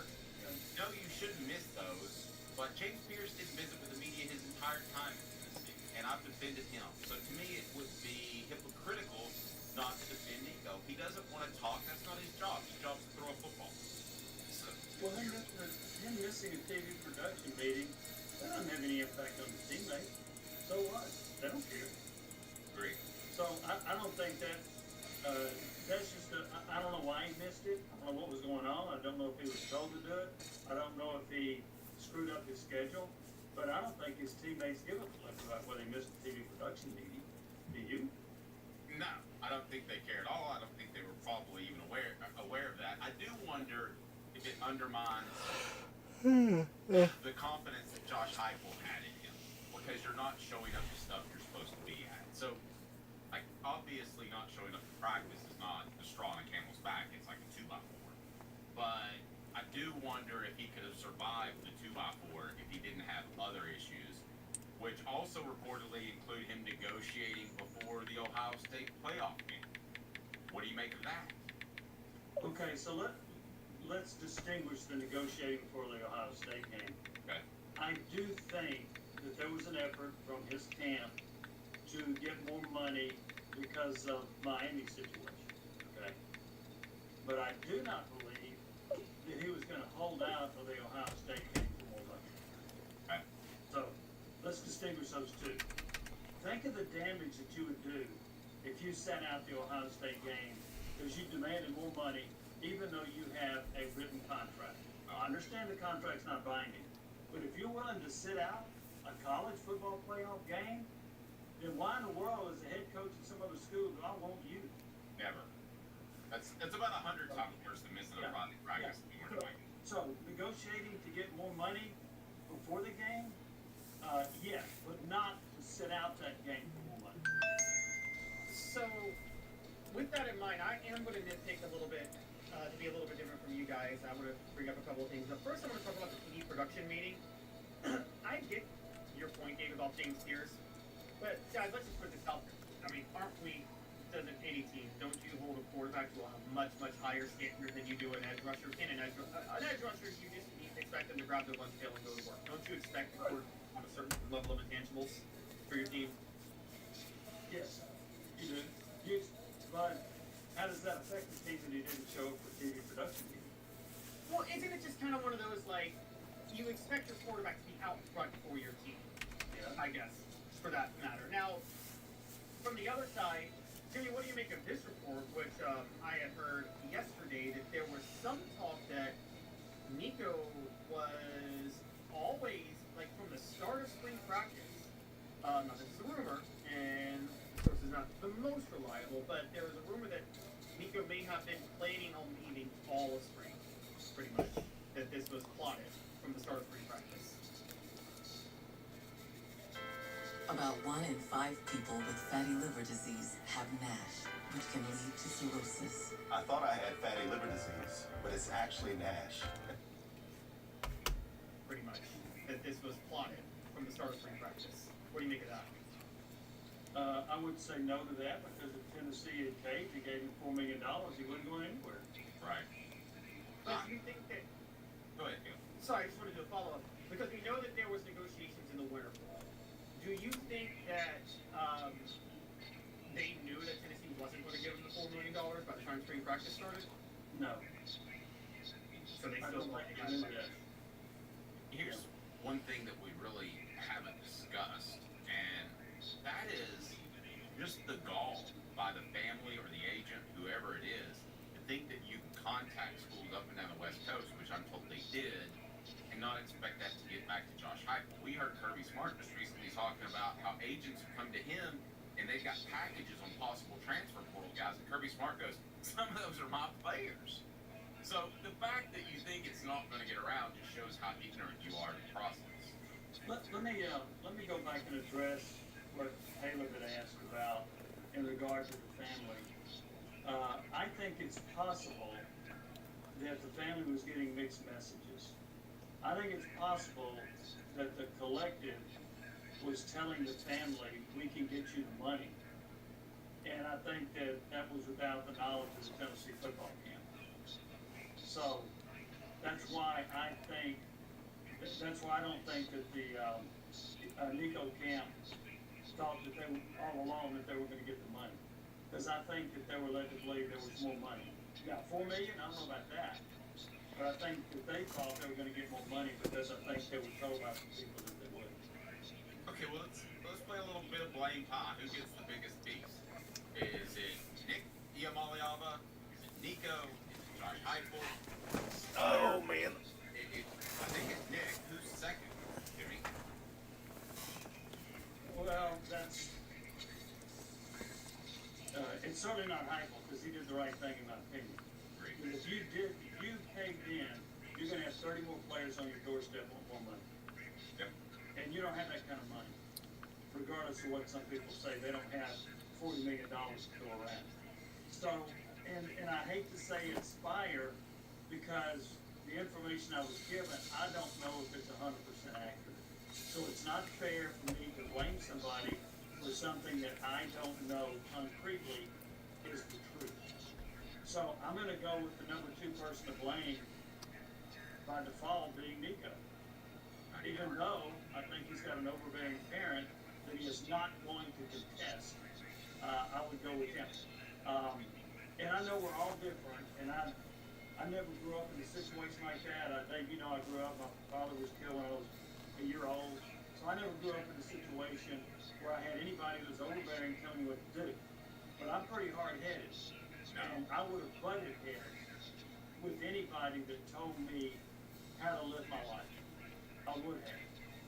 I can vouch for that. I've been around Jimmy enough, so go ahead. Bud Ford's aware of that too. Go ahead, Gil. I'm hard-headed about the things I think are right. Well, Jimmy, what about this? And Dave, you can jump into it with your thoughts. So we had Will Lutz on Black Friday, and this was before we knew that he was hitting the portal. It was live on the show that we found out he wasn't at practice, but his theory was that a third party trying to force hands on negotiation was what who leaked the report to the Where's the tank? There we go. Some other reporting I got is what if it's not Spider Sports, but what if it's just the agent of the Iamaleava family? What if the agent's telling them I can get you guys this money? And what if he's shopping them around? There were some reports I had read on Monday that he was shopping the Nico Iamaleava around behind Nick and Nico Iamaleava's back to these schools on the West Coast. So, and we hear, and Jimmy, I know you know that Nick Saban ranted about agents are all but predatory in college football right now. How valid could that story be? I don't know. Is it possible? It is possible. I don't know that pseudo-agent guy. He's not really an official agent, but he's an advisor to him, right? So, it's really hard for me, with my journalistic background, to to start taking shots at people when I don't know 100% the truth. So, but is it possible what you said? Yeah, I can't rule that out. And if he did, he was wrong to do that. But without knowing it completely, I can't sit here and cast aspersions for him.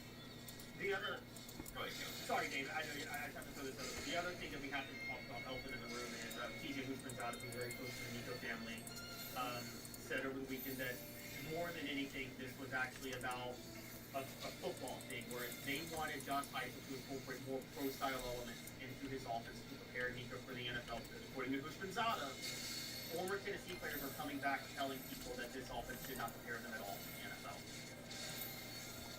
Yeah, I've heard some of that. The same, Ms. McDonough also said that the family wanted, it wasn't about money, it was about getting more receivers, better receivers and better offensive line. Now, if you believe that, you're a fool. I guarantee you, if Tennessee had said, okay, we'll pay you $4 million, it doesn't matter who your receiver or offensive line or he's coming back.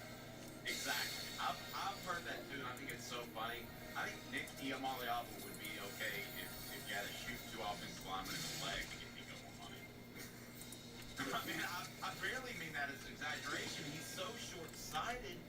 His kid is going to make more in the NFL if he's properly prepared, if he doesn't undermine him. And still, he could stay at Tennessee and make $2.5 million for 2 more years. That's $5 million. If you're not financially independent when you pocket it close to $8 million, then what are you spending your money on? Yeah. Here's the thing too. You knew the system when you signed up as a high schooler. It's a 4-year contract, right? Okay. So we all did a 4-year deal. 1 year you got paid in high school, 3 years at Tennessee. That was the contract you agreed to. Not binding, but it was a contract. Worth about $8 million. You knew the system was coming in. Okay. So now are you looking at Hendon Hooker and saying, no, I don't know, that system doesn't. But why would you expect Heupel to change the system that's been highly successful for him, that led the nation in scoring and yards in 2022, and he's going to go change his system for you? Well, that's a pipe dream. So, Well, sorry. Go ahead. I mean, it's also, that's just a choice you make as a quarterback, right? You can either go to a school where you're going to put up video game numbers, which will turn you into a high draft That's pick, or you can 85 go on to the everything. NFL. I mean, it's no different than the 90s, is it, Jimmy, where you could go play for Spurrier and put up big numbers, or you can go play for Caleb Cutcliffe and it'll prepare you for the NFL. Yes. Yeah. And so you knew that going in. Or you Yeah. should have known it going in. So, Right, but yeah, coaches don't have the power to keep you there, which I think may be problematic in Josh Heupel's future. What if this becomes the norm and players get there, whether it's Merkling or McIntyre or whoever, and they're like, I'm not being prepared for the NFL. That could be like remember the Jeff Tedford, he couldn't produce a great quarterback until Aaron Rodgers, and all of his quarterbacks fell apart in the NFL. If that turns out to be Heupel's reputation, he needs to manage that. yeah, and also, I'm reminded of Texas Tech. When they had quarterbacks that were putting up video game numbers. And so it's like, man, that system doesn't prepare you for the NFL. Sonny Crumble, Graham Harrell. I know I'm missing some others. And then along came Patrick Mahomes. And how was he done? So, I guess if you're a good enough player or a great player, that doesn't matter as much. I don't know. But you don't hear that talk about Texas Tech's offense anymore since what Mahomes has done. So, That's a great point, Jimmy. And I would venture to ask you that. Like, even like people said that about Spurrier in Florida in the 90s with Warfel and Grossman and all these quarterbacks, although Grossman didn't go to the Super Bowl. But are we overrating the system and not just paying attention to whether or not the quarterback is good? Like, did it matter where Peyton Manning went? He was going to make it to the NFL, right? yeah. I think that. And I think that of a lot of quarterbacks that have done very well. And I mean, look at Jaden Daniels. He's at Arizona State, then he goes to LSU. And Joe Burrow. I mean, Joe Burrow, his first year at LSU, he was pretty good. And then his last year, he was phenomenal. The same with Jaden Daniels. He was good his first year at LSU. Then his next year, he's phenomenal. Both of them won a Heisman Trophy. So I think a lot of it gets back to just how good is the damn quarterback, as opposed to the system. Jimmy, I want to ask your biggest off-season, off-the-field, off-the-court stories that you've ever covered, because you got a couple of years on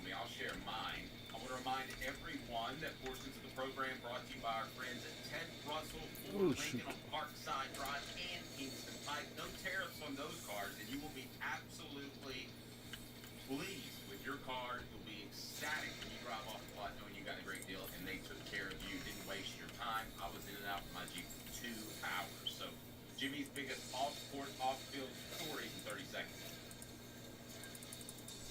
Are you looking to make a change? Joining the Averett team as regional driver puts you on the road to success. What can you expect as a regional driver? For starters, you can always count on weekly home time. As a matter of fact, 93% of our regional CDL truck drivers are home by noon on Saturdays and average 48 plus hours at home each week. Our routes cover 16 states, and there are no routes in New York City or Canada. You'll own 100% no-touch freight and drive the most up-to-date equipment on the road, featuring the latest safety technologies, comfortable sleepers, and 100% automatic transmissions. And when you visit our 100-plus locations, you'll have access to on-site maintenance, safe parking, Wi-Fi, and driver support centers with clean restrooms, showers, and laundry machines. At Averett, our driving force is people, and taking care of our associates is our #1 priority, which is why we believe in promoting from within. As part of our team, you'll enjoy competitive pay, guaranteed weekly minimum pay, company-sponsored per diem, paid holidays and personal time off, a wide range of health benefits, and a retirement plan boosted by our profit-sharing program. We love our vets, and as a military-friendly company, our GI Bill training program is designed to help veterans put their driving experience to work. So what are you waiting for? Get on the road to driving success today.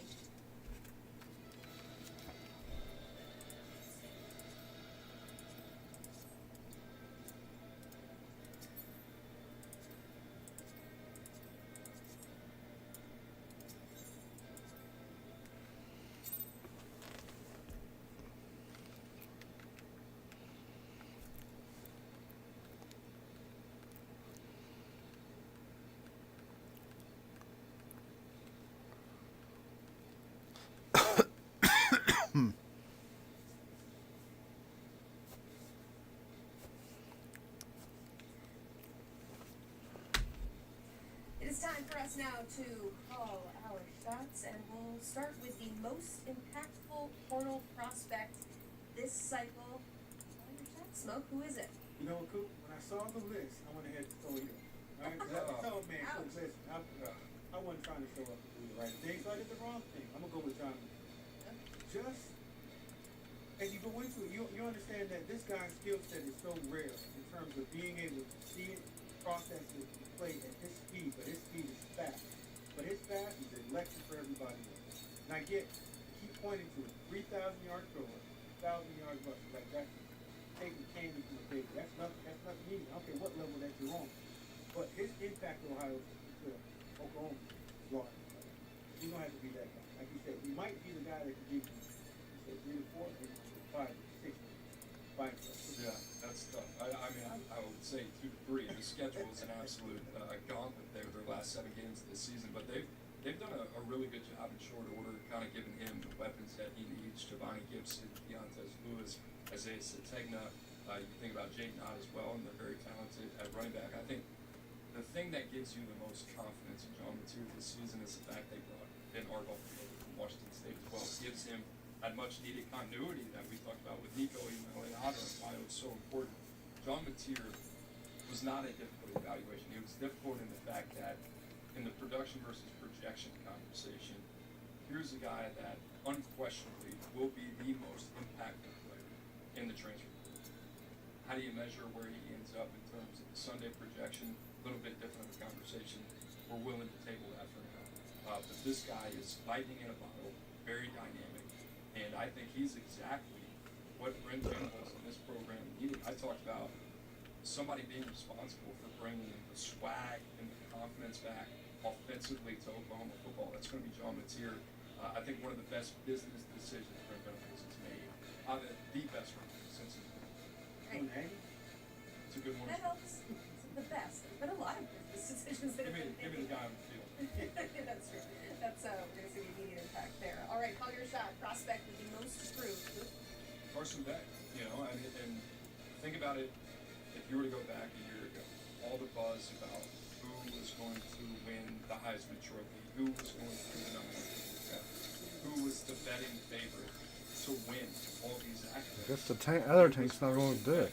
Right, so you think about what he has to prove at Miami, and this is a team that has a lot to prove, right? And you think about Carson Beck's offseason, hasn't exactly been quiet, right? There's been a lot of stuff going on there off the field as well, and hopefully he's got a couple more Lamborghinis that he can stockpile, and he'll be okay. But can Miami surround him with all the necessary weapons that this team didn't have last year on the defensive side of the ball? They've overcorrected defensively in the secondary. Can they do what they need to do in the spring quarter to make sure that they have everything that they need on paper to make sure that this team is ready to go? Individually, I'm not sure that there's more of a player than something. Nasty. You didn't have to go to far in there. You didn't have to go to off the field stuff, man. That's because I'm a hater. I'm jealous.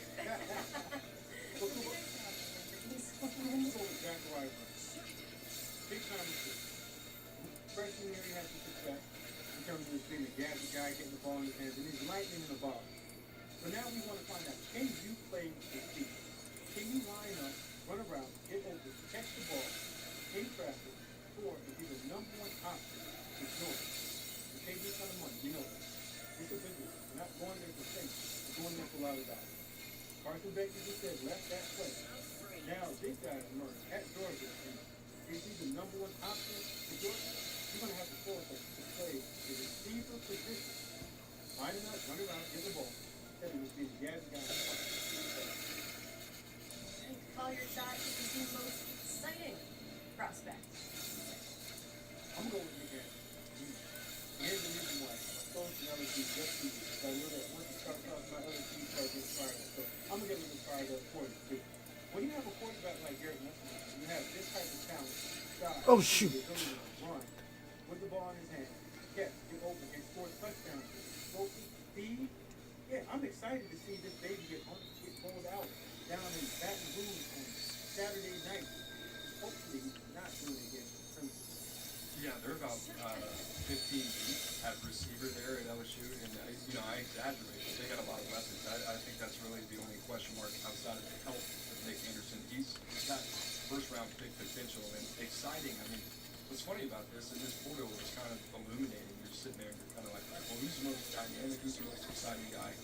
I came away with another Miami guy, Xavier Lucas, the corner from Wisconsin, and there are probably a lot of Wisconsin fans rolling their eyes right now because I understand that situation was a tough one, obviously, with all the litigation taking place there. But we just talked about the athlete, the size that he has at the boundary corner position, what he's been able to provide this spring for Miami, a guy that can play both sides of the field.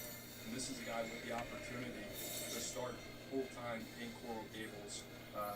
There's just not a lot of guys like this, right? We talked about Julian Neal and what the appeal was to a player like that. Imagine that at a much higher level with Xavier Lucas, and he's young and he's got multi-year eligibility. So this is a guy that can be a defensive cornerstone for Miami. I'm the most excited about him, and I'm also a little nervous, right? Because we haven't seen that much of him either. So I'm excited to really kind of see the extended reps this season. Final call your shot. Know this name. Who is it? I'm going to go with Will Help, and this isn't sexy. Clemson doesn't do a lot in the portal, but they did this year. They went and got Will Help. This is a guy that had 5.5 sacks for Purdue.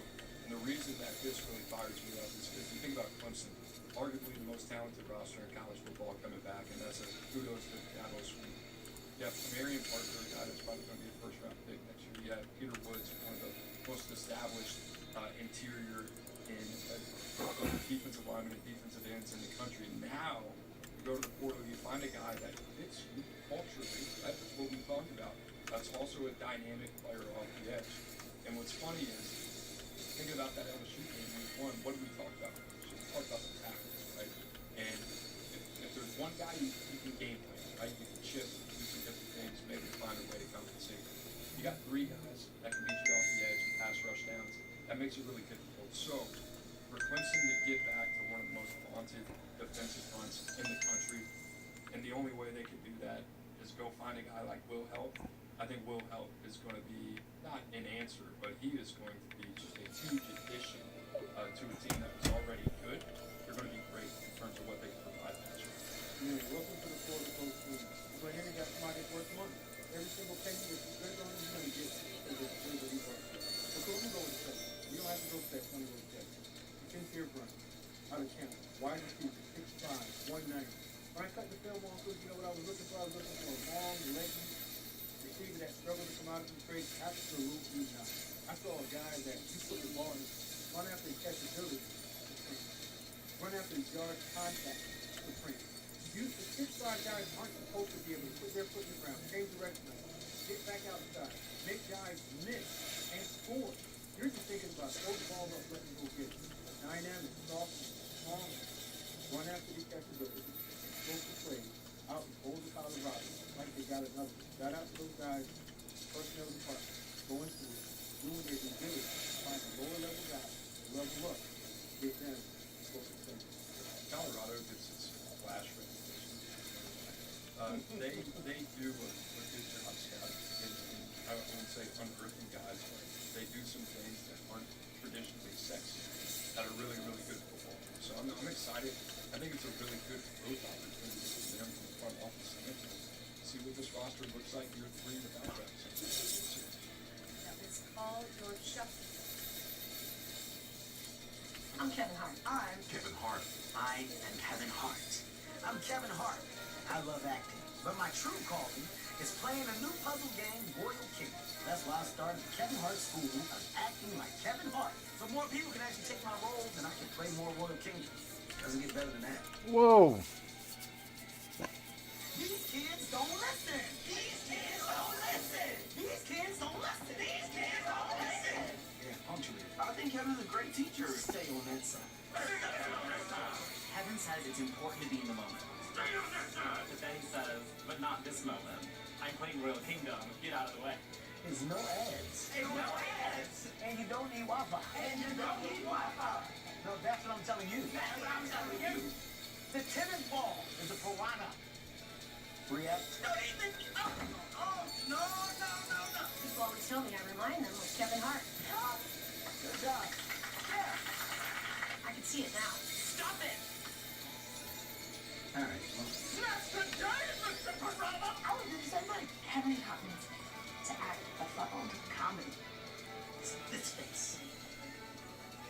Yeah, they made a lot of progress. Or enough progress to get me my Royal Kingdom time. Feel like I'm looking in the mirror. And I think you're right. Well, my name is Kevin Hart. Did you like that one? It was perfect. I'm finally living my dream.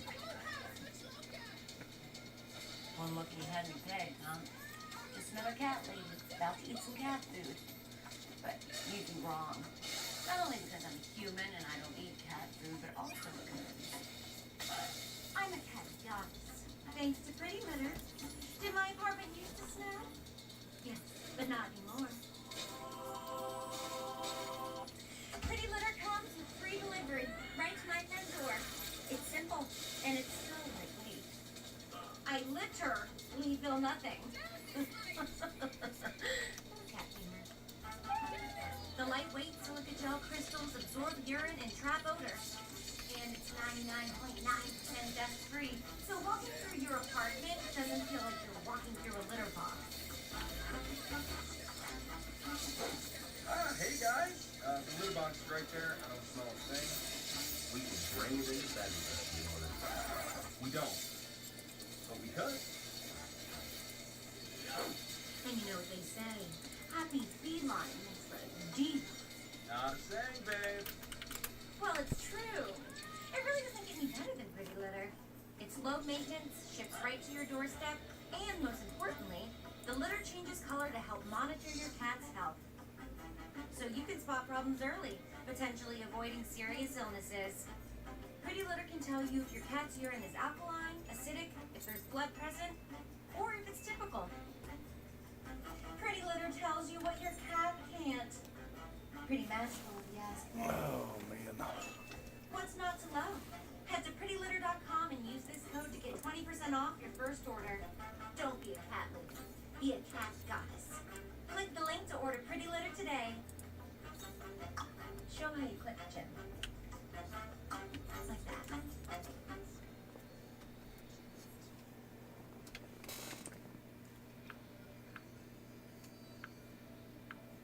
Nico is gone. Tennessee has a spot to fill at the quarterback position. What does that look like? Where does Tennessee go? What are some options? That and so much more. It's your Wednesday Lockdown Ball.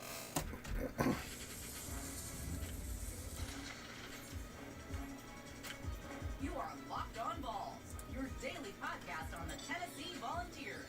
Part of the Locked On Podcast Network, your team every day. Hey, good Wednesday morning, everybody. Welcome into Locked On Balls. I'm your host, Eric Kane. Appreciate you for being here, making Locked On Balls your first listen here every single morning, every day. It's good to do this show without you. Thanks so much for sending in your questions on the show the other day. So many. I didn't get to so many of them, but I know that there's a lot going on right now, and I do appreciate you guys sending me in your thoughts and your questions. Hopefully we can answer What's up, some of Life? those later in the week. This episode is brought to you in part by our friends over at FanDuel. New customers can get $250 in bonus bets when your first $5 What are you up to, man? It's over at FanDuel Sportsbook, where you can make every single moment more. Got a couple important guests on the show today. Josh, we're going to work a little overtime. We're going to talk with him in segments 1 and 2. His thoughts on the Nico Iamaleava situation, where Tennessee goes from here. The transfer portal officially opens today, not just quarterback, but what other positions? Not much, just chilling. In this transfer portal.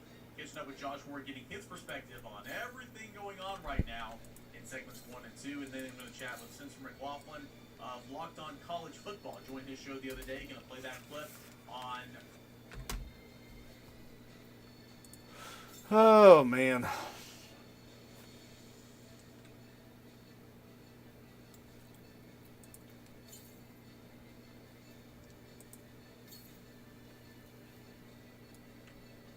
About ready for bed. How about you?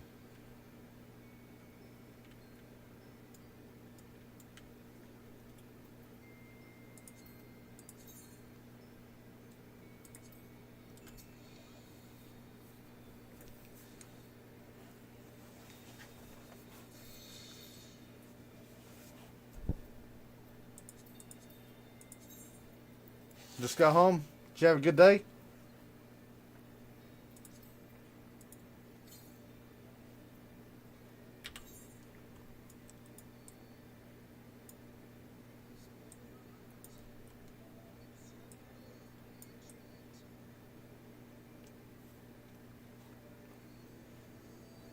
Not really. I'm off. I don't have to work.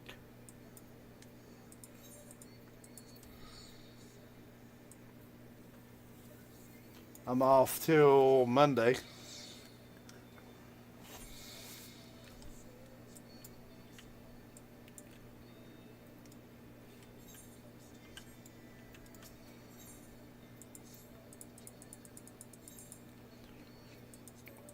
Depends on what time I get to bed.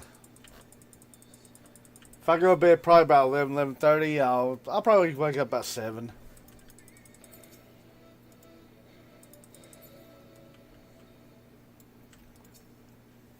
If I stay up to like 5 o'clock in the morning, I might sleep till 12.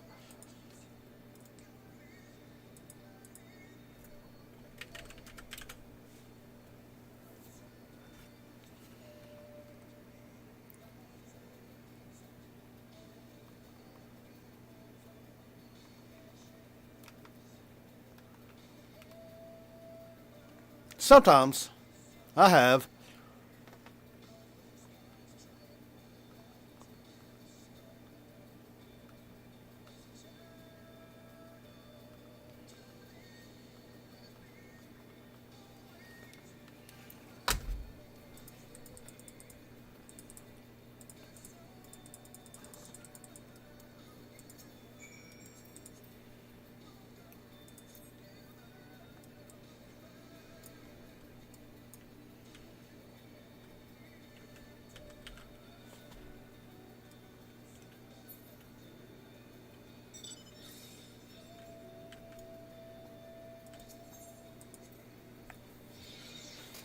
I used to work night shifts, so night shift is nothing for me.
Got any big plans for the weekend?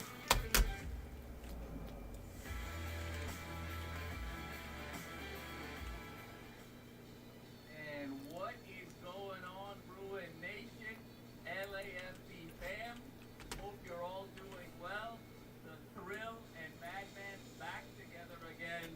And oh my goodness, do we have a topic for you. As I'm sure everybody has heard, the UCLA Bruins have gotten 5-star quarterback prospect and winner of 10 games in a college football playoff appearance for the Tennessee Volunteers, Nico Iamaleava. And it is excitement galore here in Westwood. But before we dive into all of the plot twists, all of the ebbs and flows that made this feel like somewhat of a reality television show over the last few days, the man, the myth, the legend, to my right, Mr. Will the Thrill Decker. Brother, how we doing tonight? Yeah, I mean, the news, we were kind of building towards that. We saw UNC with Bill Belichick. I thought they were a real threat drop out. Yesterday, Tulane dropping out. It really came down to UCLA because he had a no-contact tag once he entered the world. So we were just kind of like, is this really going to happen? And, people are going to be upset about this. People are going to be very happy about this. But I think we can all agree, when's the last time UCLA dominated the college football headlines? This is a momentous occasion. You get a quarterback who just led his team to the college football playoff a year ago. Let's not forget about the talent at Holden here. I mean, the way it went about, who knows? But my goodness, man, this is a momentous day. It's an honor to be talking ball with you, especially about our guy Nico coming in from the West. Yes, sir. A momentous day indeed, Thriller. So much I'm the same way, man. I'm more of a homebody now. step by step. I think it's important for us to just sort of lay out the narrative. Just sitting on the couch chilling, that's good for me. Nico, And it's cheaper. Iamaleava, and his family, Matt, his father, very prominent in the scene, and this is a SoCal kid, right? I mean, you're talking about started at Warren High School in Downey, and transferred to the famed Long Beach Poly. Oh, does he? Success there, a lot of high school accolades, incredible statistics, accomplishments, film. I'm sorry, and, man. A lot of conversation about where he was going to go. Ultimately, That's one good thing about my wife. She wants to stay home too. and led his team as a first-year starter to a 10-3 record in a college football playoff appearance. And what was so fascinating, Will, about this whole storyline is upon going, and now this is all sort of reports from Chris Lowe and at ESPN and others. Iamaleava's deal, Will, at Tennessee was reported to be $8 million over the lifetime of the contract of his time at the University of Tennessee. He was projected to make $2.4 million this upcoming football season, and reports then came about that first there was a little bit of unhappiness post-season ending, and it was Nico's dad, perhaps his representation, kind of going to Tennessee, wanting to renegotiate a contract and also look for assurances at the offensive line position, at the running back position, at the wide receiver position. Those talks didn't go anywhere. Nico didn't enter the winter portal period. And then it seemed like, I think after the Quinn Ewers story of potentially getting $4 million before declaring for the NFL. Carson Beck, the market for Carson Beck at Miami, transferring from Georgia. Then it seemed like Nico's representation goes back to Tennessee and says, look, we want $4 million a year. That's what the market dictates. Now, some think it was all sanctioned. Some think that it was his agent was acting not on his behalf or his family's behalf and almost went rogue. We don't quite know what the truth is in that whole situation. But regardless of what conversations were, went to go renegotiate a deal with Tennessee. Tennessee said no, led Nico to sort of hold out, if you will, for a couple of days from practice. And then that led Nico's departure. Now market really opens up. Reportedly, USC in the mix, Notre Dame in the mix, Oregon in the mix, UCLA in the mix. Interesting story as well, Will, where reportedly he reached out to Oregon, and Oregon said they were not interested. And then Oregon reported that to Tennessee to let them know that this was happening, and that created even more drama. And over the last 48 hours, it seemed like the market was a little bare for Nico, and opportunity presents itself with John Foster, Dino Sunseri, Martin Jarman, and the UCLA Bruins. Nico Iamaleava is the UCLA Bruins. We don't know the exact number, Will, but it seems like indications are it's in that $1 to $1.5 million range. And in today's day and age, Where's that last quest? get a five-star quarterback who played in starter in the SEC, 10-win quarterback, college football playoff quarterback, $1 to $1.5 million is potentially the greatest heist that the Los Angeles community has had in about 6 weeks since Luka Doncic. I mean, this is really significant where it was going. And Will, I'll hand it over to you. You know, I was laying it out for our listeners a couple days ago, and there's some pros here, there's some cons here. I'll be honest with you, I was worried about the pursuit of Nico at that $4 million price tag, or that $3.5 million price tag, because I said, if you're going to spend that kind of money, I think there's an opportunity to go get 2 or 3 very elite defensive line prospects and really bolster your defense. But Nico at $1 to $1.5 million is a very different story. Yeah, I did the trials. Nico at $3.5 I did my daily. This is one of the great heists of UCLA football, and yet another heist in Los Angeles. See? Sports here this spring, Will. Trials. Your thoughts Got that done. I think I got everything done except for Get Heist. Yeah, I've already done all my dailies pretty much. It's the biggest home run commitment to UCLA. I would say, you know, if you like Josh Rosen, maybe. Like I'm trying to think of that. Dante Moore had his moment. It didn't live up to the hype, but when Rosen committed to UCLA, it was like, wow, like UCLA has a real shot at being back in college football. And I'll be honest, when Nico committed, we did our little preseason expectation. I think you and I were like, bowl game this year, that would be the ceiling of this team. Everything has changed. You got to change all of your predictions. I think the ceiling's like 9 wins now with the Nico Iamaleava. And, you know, if he gets hot, I mean, last year was the first year he started in college football. He led his team to the college football playoff, 19 touchdowns, 5 interceptions. A lot of the critics will bring up that 11 of those 19 touchdowns came against UTC, Vandy, and UTEP in those games. But that was a really talented team. And Dylan Sampson, I mean, that guy's going to be a top 5 running back in the NFL draft this year. So the offense was smart to run through that. Plus, it's your first time touching the college football field. Do I need to remind people, yeah, you got a redshirt year, you made from touchdowns before. Can I remind people what Dante Moore looked like, you know, his first year? Can I remind people what ETR looked like his first year out? Even Rosen was up and down in their first year starting. It's such a big seismic shift from high school to college. But Iamaleava, I've been a long time fan. We knew about Madden. You know, we nearly got Madden. I think there's a conversation to be had there about with the enemy, the factor that caused this whole thing to go awry. Because you look at the timing of that. Madden decommits. You know, we come out saying that the enemy gets fired. The enemy's camp is like, no, he did not. He's actually leaving. And, you know, just the timing of that, I think that may have been like a final straw scenario where the enemy just didn't get things going right with Madden. But long story short, going back to Nico, I just think this is as big as a deal for UCLA football in over a decade. And this is just exciting on so many different fronts. It's the tip of the iceberg for what it can be. And, you know, lo and behold, if you get Nico for 2 years in this system, I mean, what a home run. And like you said, he was looking for $4 million. He got him for pennies on the dollar in this situation. So there's no downsides here. Like, the way he went about it, we can talk about how that happened and, you know, how that actually transpired. But in terms of the talent and coming to UCLA football, madman, this is as big as a deal as you've been in so long.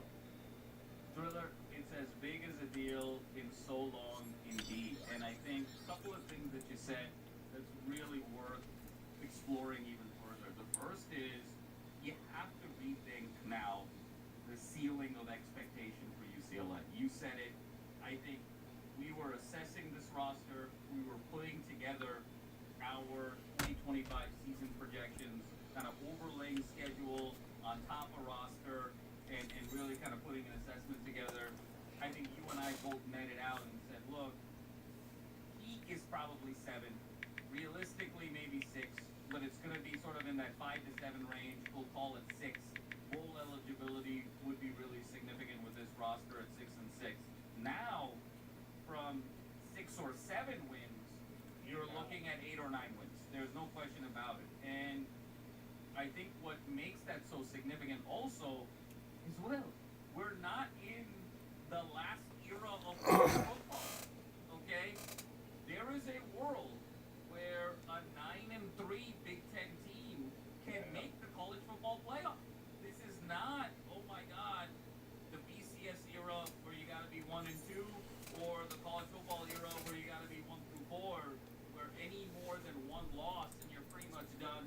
Exceptional cases, very exceptional, where you get 2 losses, you could potentially be there. There is now a window of opportunity now where schedule breaks right, you stay healthy, you're in one of the 2 preeminent conferences in the entire sport. If you can put together a 9-3 season, if you're not in, you're certainly knocking on the door to being very close to being in. And so now anything can happen. You know, there's sort of a March Madness element to this moving forward that is absolutely so exciting. And Will, now, you know, we're also seeing the ramifications of that in terms of the quarterback room. Reports now, Joey Aguilar's group and representation, they're now starting to field calls to see Joey Aguilar potentially going to the transfer portal. I would not be surprised if that happened tomorrow, Will, you know, or as soon as, you know, possible in that regard. Because I think Aguilar recognizes, look, if Yamalieva walks in the door, spring practice or not, preparation or not, you know, this guy's taking the job. And, you know, you and I both saw it, Will. Aguilar, you know, really good kid, really excited for him. There's an opportunity for a learning curve there. But there were some clear limitations over the course of spring that we saw. I think you and I both really like Duncan and Davis. No, I got the quest. Both a little young. Yamalieva solves it all. And so there is a ton to be excited about. Your thoughts, Will? Yeah, you know, with the Aguilar situation. I still got Video Games Monthly. I need to start doing them videos again.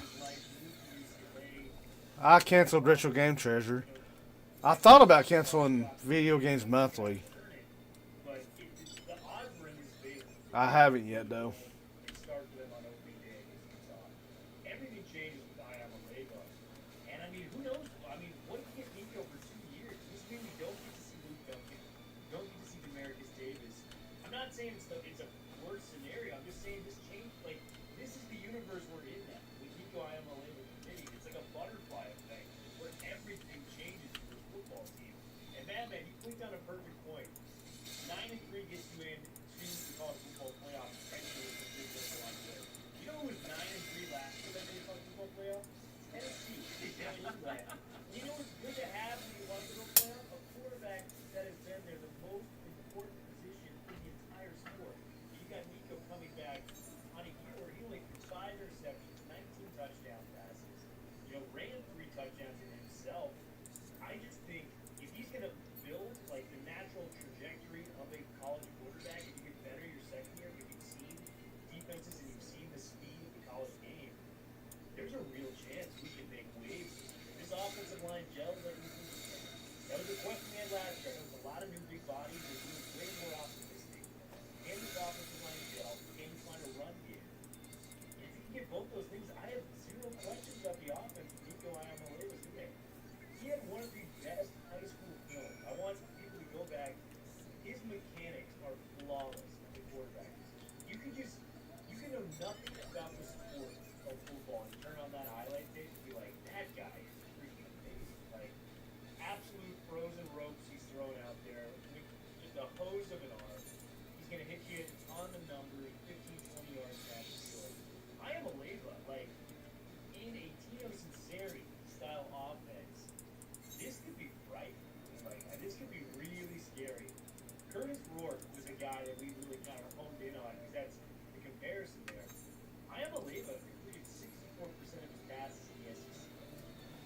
put together the Tino Cincinnati-like offense, I mean, this could be frightening. This This is pretty frightening, Will. And I'm so happy you brought up Tino Sunseri because this is a huge day for Tino Sunseri and for Deshaun Foster for bringing Tino Sunseri. Because, now, again, believe what you want in terms of the narratives, right? And a lot of conversation about this being about money. And, you know, in terms of a renegotiation.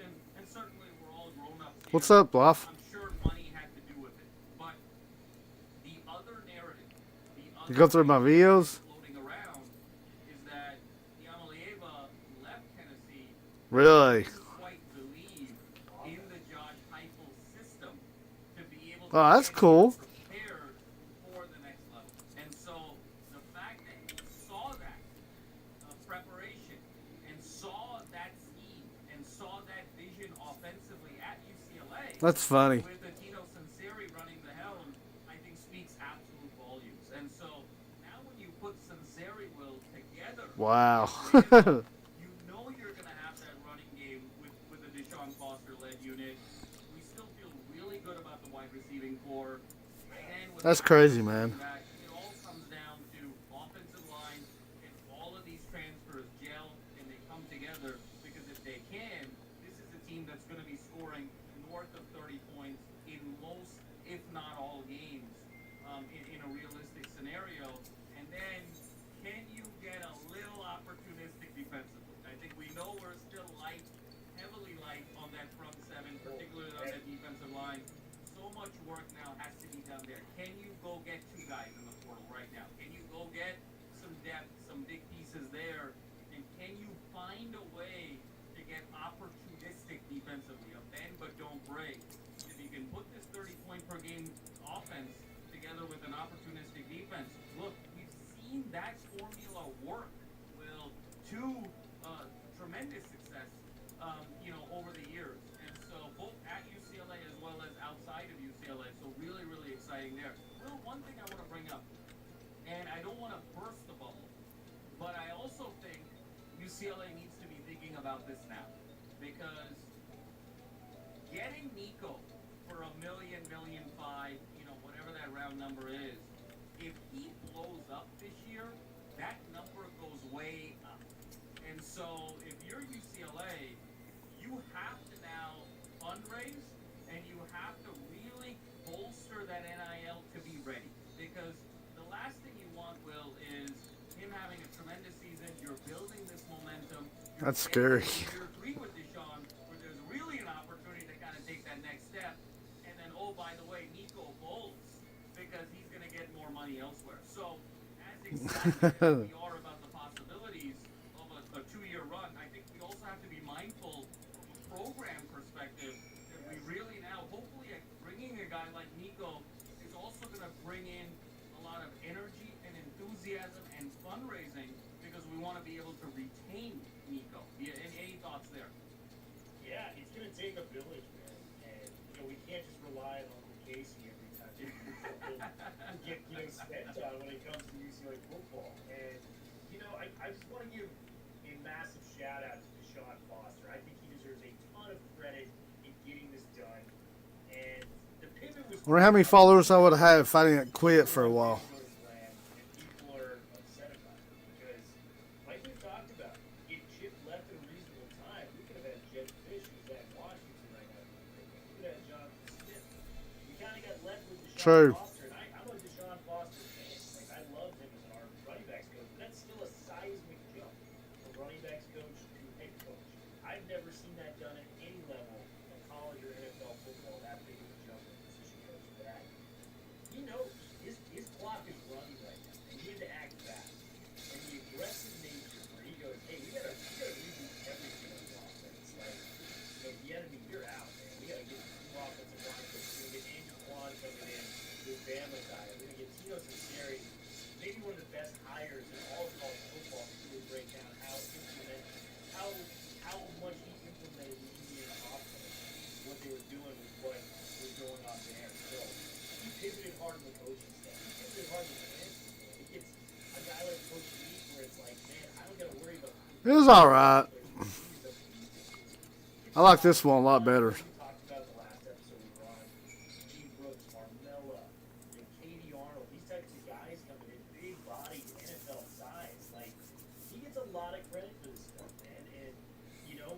Yeah, it's a lot bigger. this year. We'll see, but the ceiling of this team just shot through the roof. And Deshaun Foster is a huge reason why. And who knows? We spent a ton of money in NIL on Nico. We might not be done. I mean, this offensive line can potentially improve. I mean, Mike Kula from Stanford is down to Oklahoma and UCLA. You know, we just got a Jameer Johnson, another corner. That was a funny joke that we were talking about yesterday. We got like 8 defensive backs in the portal. But like, imagine we could add a Mike Kula and maybe 2 more edges, just a little bit more effective edge rush. Dude, I mean, we could be back here. I gotta be willing. Holy smokes. Honey. Has shifted more than maybe any team in the entire country. And that's a huge credit to Deshaun Foster. Huge credit to Deshaun Foster and being able to make that will. And I'm so happy that you mentioned Jameer Johnson, because that was the other, kind of kaboom, if you will, over the last couple of days. Obviously, Nico getting all the headlines, but 5'11", 185 corner, really kind of physical bump and run. 10 starts at Indiana last year, an Indiana team that went to the college football playoff, an Indiana team that was also coached on the offensive side by Tino Sunseri. Did some great things there. 35 tackles and interception, really played a very critical role on that team, and then was recruited 2 years prior to Texas. And so he was at Texas for 2 years and then transferred over to Indiana for 2 years, first with Tom Allen and then, of course, with Kurt Signetti. So he's going to come in now as a fifth-year starter and as a fifth-year college football player and really start pushing the envelope here, Will. And I think there's some magic that's happening. We're talking a lot about the offensive side of the ball with Nico, of course. But even on that defensive side, Will, Oh, man. emerge in the secondary. I might do this one dungeon, and I might call it a night. By the time Key Lawrence, the transfer from Ole Miss, he's starting to take on that leadership role, Will, of that secondary that's so vital. We think so much about that same 2022 season, right? The DTR Charbonnet year, so close. I mean, 9-1 at one point. You can sort of taste potentially, a Pac-12 championship game appearance, a college football playoff appearance at that point. DTR doing his thing, in terms of coming off of the hurdle year and, setting the world on fire. Charbonnet taking over, Latu, of course, with his exploits. But you know what the unsung hero of that team was in many ways? PlaYing. PlaYing was back there, kind of captaining that secondary, really started turning the corner. And I think having someone like a Key Lawrence being able to kind of play into that PlaYing role and captaining that defense, I think we thought we were going to sort of get that with Kamari Ramsey, before he unceremoniously, transferred. But having that captain on that back end, I think is going to be really critical. And Will, you said it best. Now, you're starting to get some identity on that back end. Can we hit the portal hard in the next 48 to 72 hours? Defensive line, Will. You're saying hit the edges? Absolutely. Hit the interior? Absolutely. Hit more? Absolutely. We need more defense. If you get 2 guys in the defensive line, Will, that can be real rotational pieces, even threaten to be starters in this portal, now you're talking about a situation where you really have something. And like you said, the sky is the limit. This is very exciting time for us. Yeah, man. And I was speaking to Wayne today, and he was talking about Seymour. I don't think I'm speaking out of school here. Like, Seymour reminds me a lot of Quandrez Knight. Kind of a fun guy in the secondary, getting the team going, like, very pumped up about what Seymour is doing. We're not that far away, man. Just a couple transfers on that D line, and this thing could potentially shift. Let's go through the football schedule now. Like, I want to see what our predictions have changed just with the pure addition of Nico and maybe more help on the way. The Utah opening game, I think we win that tough. It's at home. Kyle Whittingham, I'll give him a lot of credit. I'm gonna call that one a W. I'm gonna call UNLV a W, New Mexico a W. Northwestern, probably James Braun, the great coach. Really regret last year. That's 4-0. I'm not gonna go crazy and say we're gonna beat Penn State, but this Penn State team last year probably more talented than this year. And they weren't kept us like we were 6 quarters that season. So people forget at Happy Valley, we're gonna be at UCLA. So that's probably a lot. So I was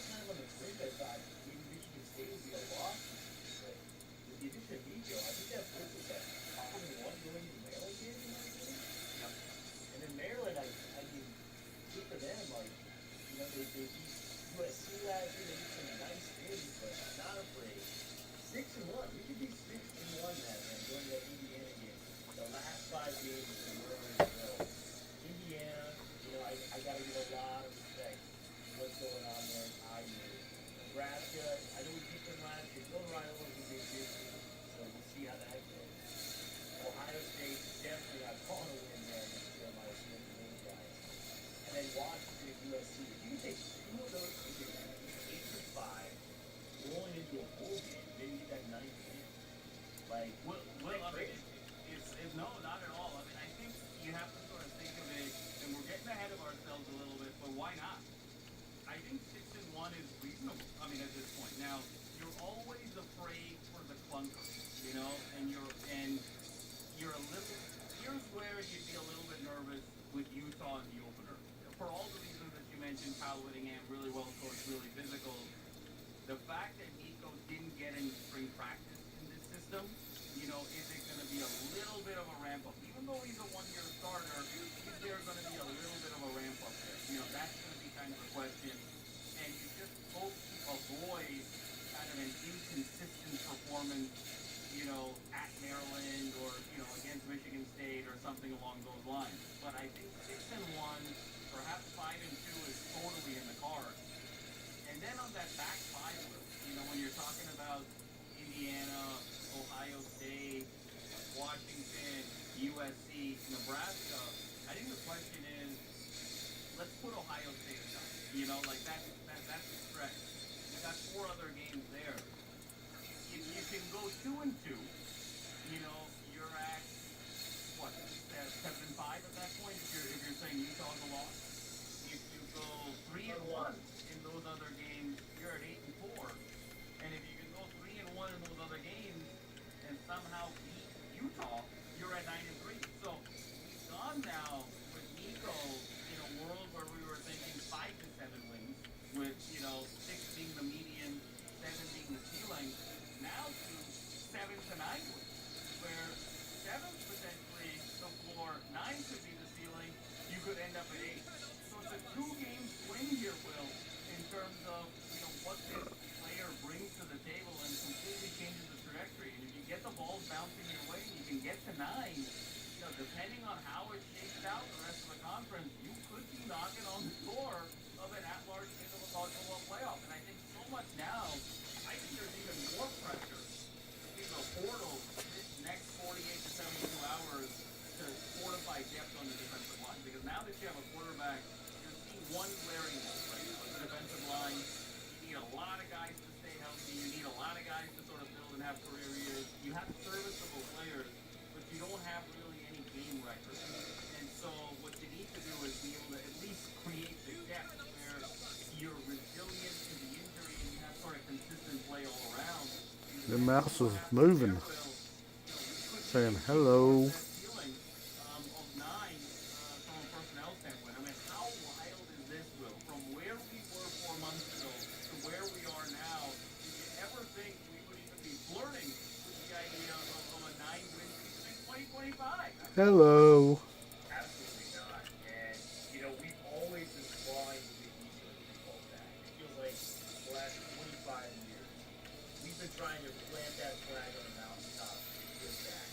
It was the Rose Bowl for us for a long time, getting to a Rose Bowl game. It didn't happen. We weren't able to get there. The college football playoff is chance to get back to that. We dominate. I mean, people forget the 90s. UCLA ran this city. Hello.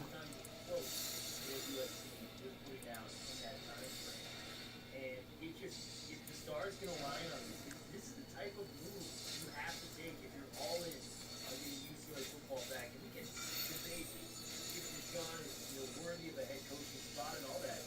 It's hard to always see UCLA football. This is the move you take if you want to get us fully at that. Oh man. And getting UCLA back. Do you remember a bigger move in UCLA football in the last 20 years? Like, try to even just think of the date.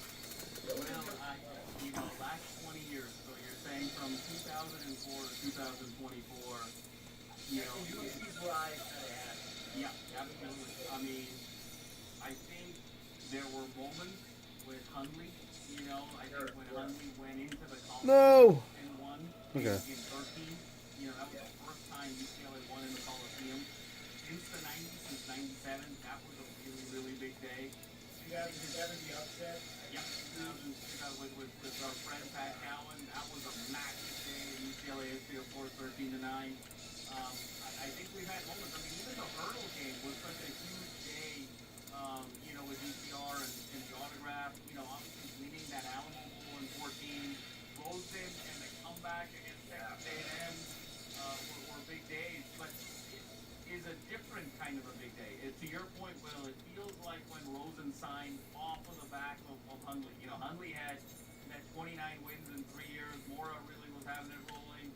UCLA looked like they were back, and then you get Josh Rosen, and you're thinking so much bigger. Tonight, you and I are thinking a lot bigger than we were a week, 2 weeks, a month, 2 months ago, and so it feels very similar in that regard. Yeah, and to quote the great Andy Dufresne, I don't think I did. hope is a good thing, UCLA fans. We've got hope again. And That's a tough game. plays for UCLA and Pico is as expected. That and Lion King. Everything will be rising again. Bruin fans, what a great day. Go out and celebrate. Did you ever beat it? Bill and Madman got your back in a few days. Hit that like and subscribe button as we're growing the channel, growing the fan base, building the movement, building the revolution that soon will be UCLA football back to its rightful place of the elite as it was in the 70s, 80s, and 90s. Bruin fans, huge day indeed. We got Nico. Let's see what more we can get. So much fun with this, Will. Being with you as always, with our listeners and our viewers, and as always, Forza forever.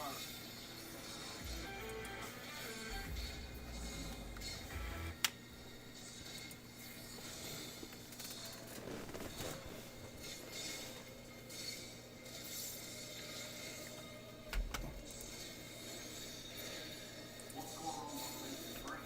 House of One Sports Channel. Set up a little different tonight, but it's going to fluctuate back and forth. So just stay with me.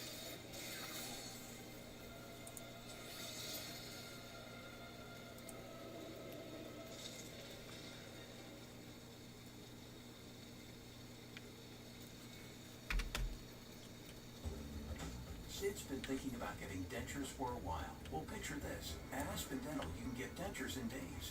Get back to smiling sooner with 25% off dentures. Helping bring back nice to see you again smiles.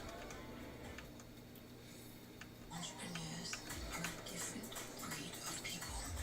What makes us different? We're not just dreamers, we're doers. And we don't wait for someone to build it. We get busy. But some days we do have doubts. We just choose to ignore them. And for us, regret is not an option. That's what makes us different. Get busy. Welcome into Outkick the Show. I am your fearless leader, Clay Travis. I hope all of you are having fantastic Thursdays, or you may be across the country or around the world. We got a lot of topics to discuss, some serious, some not so serious at all, and all of that coming your way. We appreciate all of you. I don't know if I talked about I'll try to get on early tomorrow since I don't have to work live. If you want to hang out. on how big the audience was in the month of March, and it was pretty fabulous, up 20% over the audience that we had last March, in March of 2024. And if you pay attention at all to the online media marketplace, you know that people are fighting like heck. Just stay even or I'm not sure. 2, maybe. 2, 3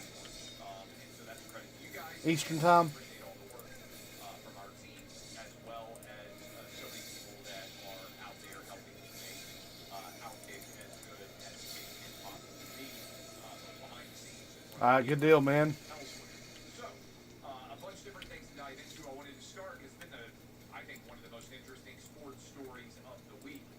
Yesterday, correct me if I'm wrong, Adam, but I believe yesterday, Colin Cowherd broke the news that Nico was going to Good deal, man. I appreciate you playing me a lot of times. relationship. It hasn't been announced yet. They haven't discussed what the pay is going to be. But it seems clearly to be less than he was going to make in Tennessee. And in Cowherd's initial reporting, credit to him for breaking the story. His buddy has been a buddy for a long time. In Cowherd's initial reporting, he said that the family and the representatives of the family said, we're doing this because of the offensive fits and not because of issues with payment. That, I am sorry, is not going to float for me, because it is quite clear to me that there is no way at all to justify in any way the idea that UCLA, which I believe had the 115th ranked offense last year and is going to have a new play caller this year, is somehow going to be better than Tennessee's top 15 offense from last year. In fact, last year in 2024, Tennessee averaged 35.7 points per game. They averaged... Yeah, I do too. He's talking about the drama with Nico. But Nico was worse in overall QBR than the average for Josh Heupel. He was much worse in touchdowns. He was much worse in yards. Stupid on Nico's part. Quarterback rating also lower in yards per pass attempt and yards per completion. Is that a sign that Josh Heupel's offense suddenly became not good? And Josh Heupel had to be reformatted, or is it a sign that unlike Hendon Hooker and unlike Joe Milton, both of whom were transfer quarterbacks that nobody really wanted, that Joe Milton transferred from Michigan, Hendon Hooker transferred from Virginia Tech, these were not in any way high, incredible target transfers, that Josh Heupel led to draft sacks. Both Joe Milton and Hendon Hooker have been drafted into the NFL, and Nico now says, hey, I want to go to a vastly inferior offensive scheme, to a school where Chip Kelly just threw up his hands and left because he said they didn't have the talent to compete dollar-wise in the NIL space. I think this is going to be a disaster for Nico. I really do. And I think it's going to turn into one of the, assuming this deal gets done with UCLA, he's going to take less money, certainly less guaranteed money. They may try to do some instead of late contract. He's going to have a much less talented offense. He's going to have a much less successful and proven coaching staff for the offense. He's going to have a fan base that is oftentimes disinterested. It's hard for them to fill up the Rose Bowl compared to sellout games every single opponent in England. And he's going to be playing with a inferior overall environment, I believe. Say nothing of the fact that, trust me on this, as someone who has paid tax in California and has paid tax in Tennessee, I've talked about this before. When I first started working at Fox Sports, I was blown away by how much money got taken out of my paycheck because I was working a lot in LA. And so they would tax me when I would travel out to LA. Fox paid me differently when I'm physically present in LA than I was paid when I was on television.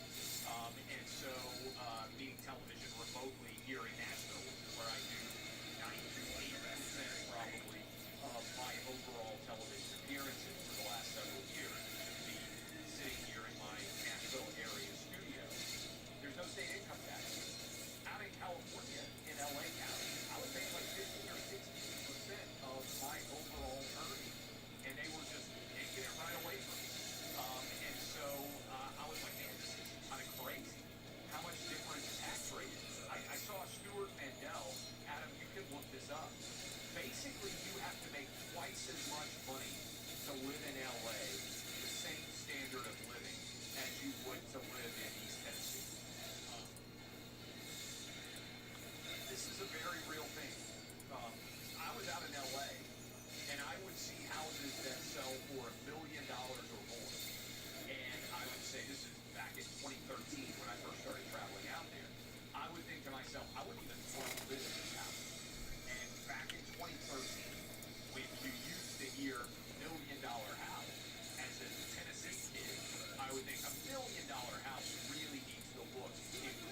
make to live in the Los Angeles, Long Beach County area of California to have the same style of living, right? Same quality of life. You need to make $3.8 million.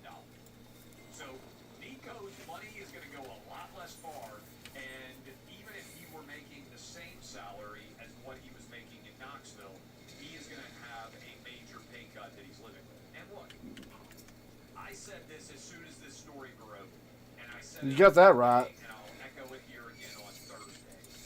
Every decision that you make cannot be primarily driven by money. It can't.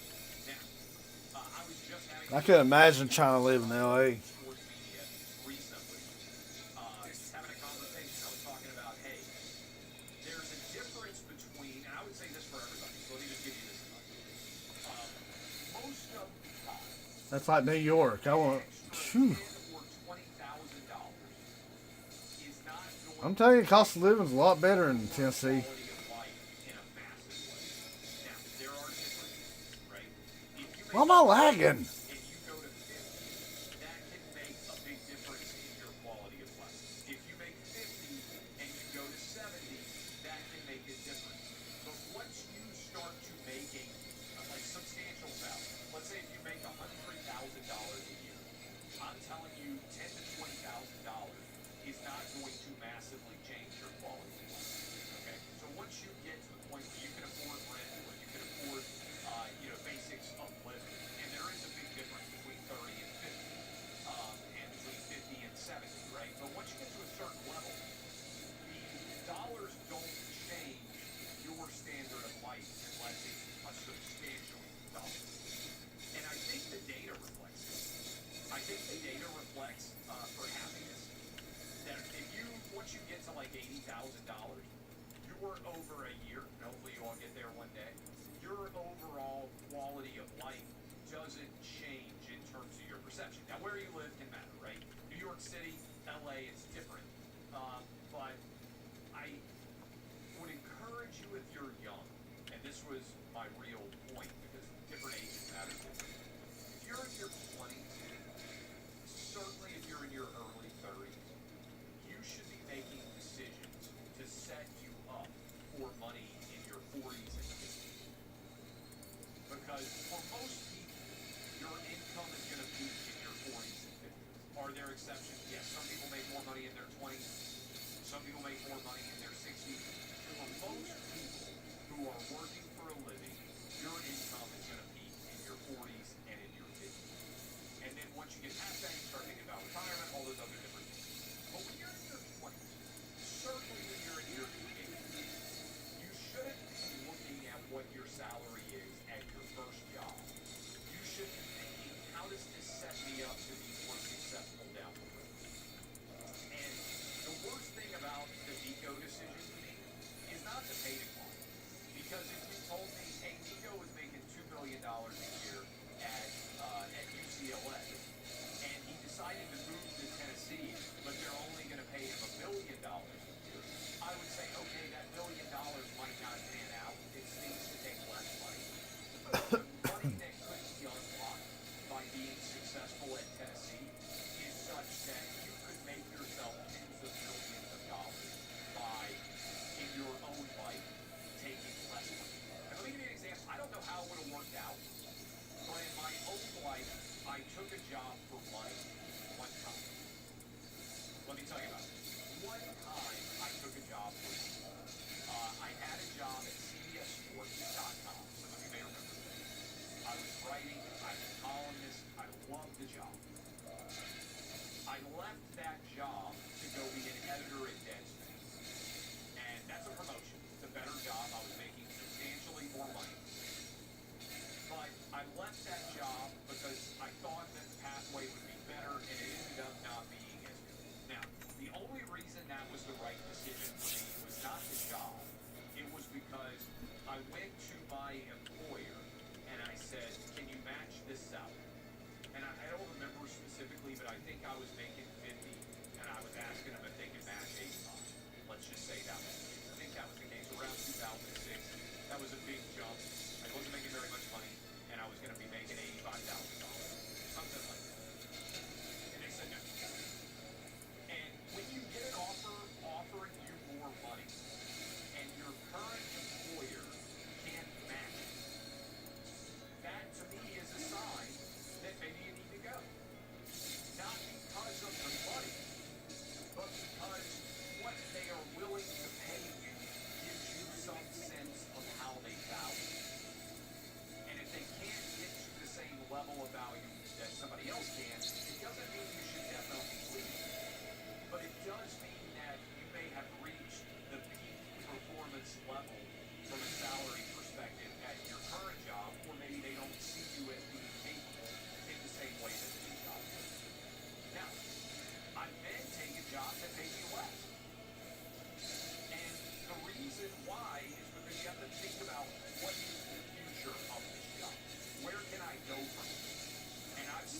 just punching the ball.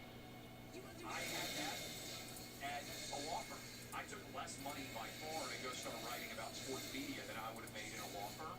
But I looked at my boss's job, named partner at a law firm, and I said, you know what? When I'm 25, 26, I was like, I don't really want his job. That doesn't seem like a job that I would want to have. There's nothing wrong with just doing it. But if you're looking for a career and you don't want your boss's job, it's probably a sign that you're going to struggle to be super successful in it because you don't love what you're doing. And so anyway, I left the law firm that I was working at to make way less money writing about sports. Sometimes you have to go backwards in order to go forward. So I think about the Nico thing. He's gone to an entirely worse environment for less money. That's the worst possible situation. It's one thing to go to a better environment, take less money because you like the opportunity you might have. He has just failed on every level, and I actually feel sorry for him. I feel sorry for him because I think he's got the worst possible advisors. But that is the latest. He's going to go potentially to UCLA. I think he will fail there. I think he will have a poor situation around him, poor talent, poor blocking, poor offensive. And I think his story is turning very much of a cautionary tale going forward. Maybe I'm wrong. Maybe Nico's going to be unbelievable. Maybe he's going to win the Heisman Trophy with UCLA. Maybe he's going to be the best quarterback in football. I find that very unlikely based on what I saw him perform and do with Josh Heupel, with what I think is a better offensive system and what I think is better talent and a better situation overall. So we'll see how exactly that goes. Lee Corso. I want to give credit, commendation to Lee Corso, who spent 38 years with college football, with College Game Day, the headgear pick starting in the 90s. Lee Corso helped to make college football better than it would have been if Lee Corso had never been involved in college. I think that's the best testament you can give somebody involved in sports. He made something that we all love better than it otherwise would have been if he had never done the job he did. I hope in years and years down the line, I hope that you guys, whatever I end up saying, I hope you'll say, hey, your play and outtake made my life a little bit more fun than it otherwise would have been if you had never done what you did. There are lots of guys out there I think you can put in this category.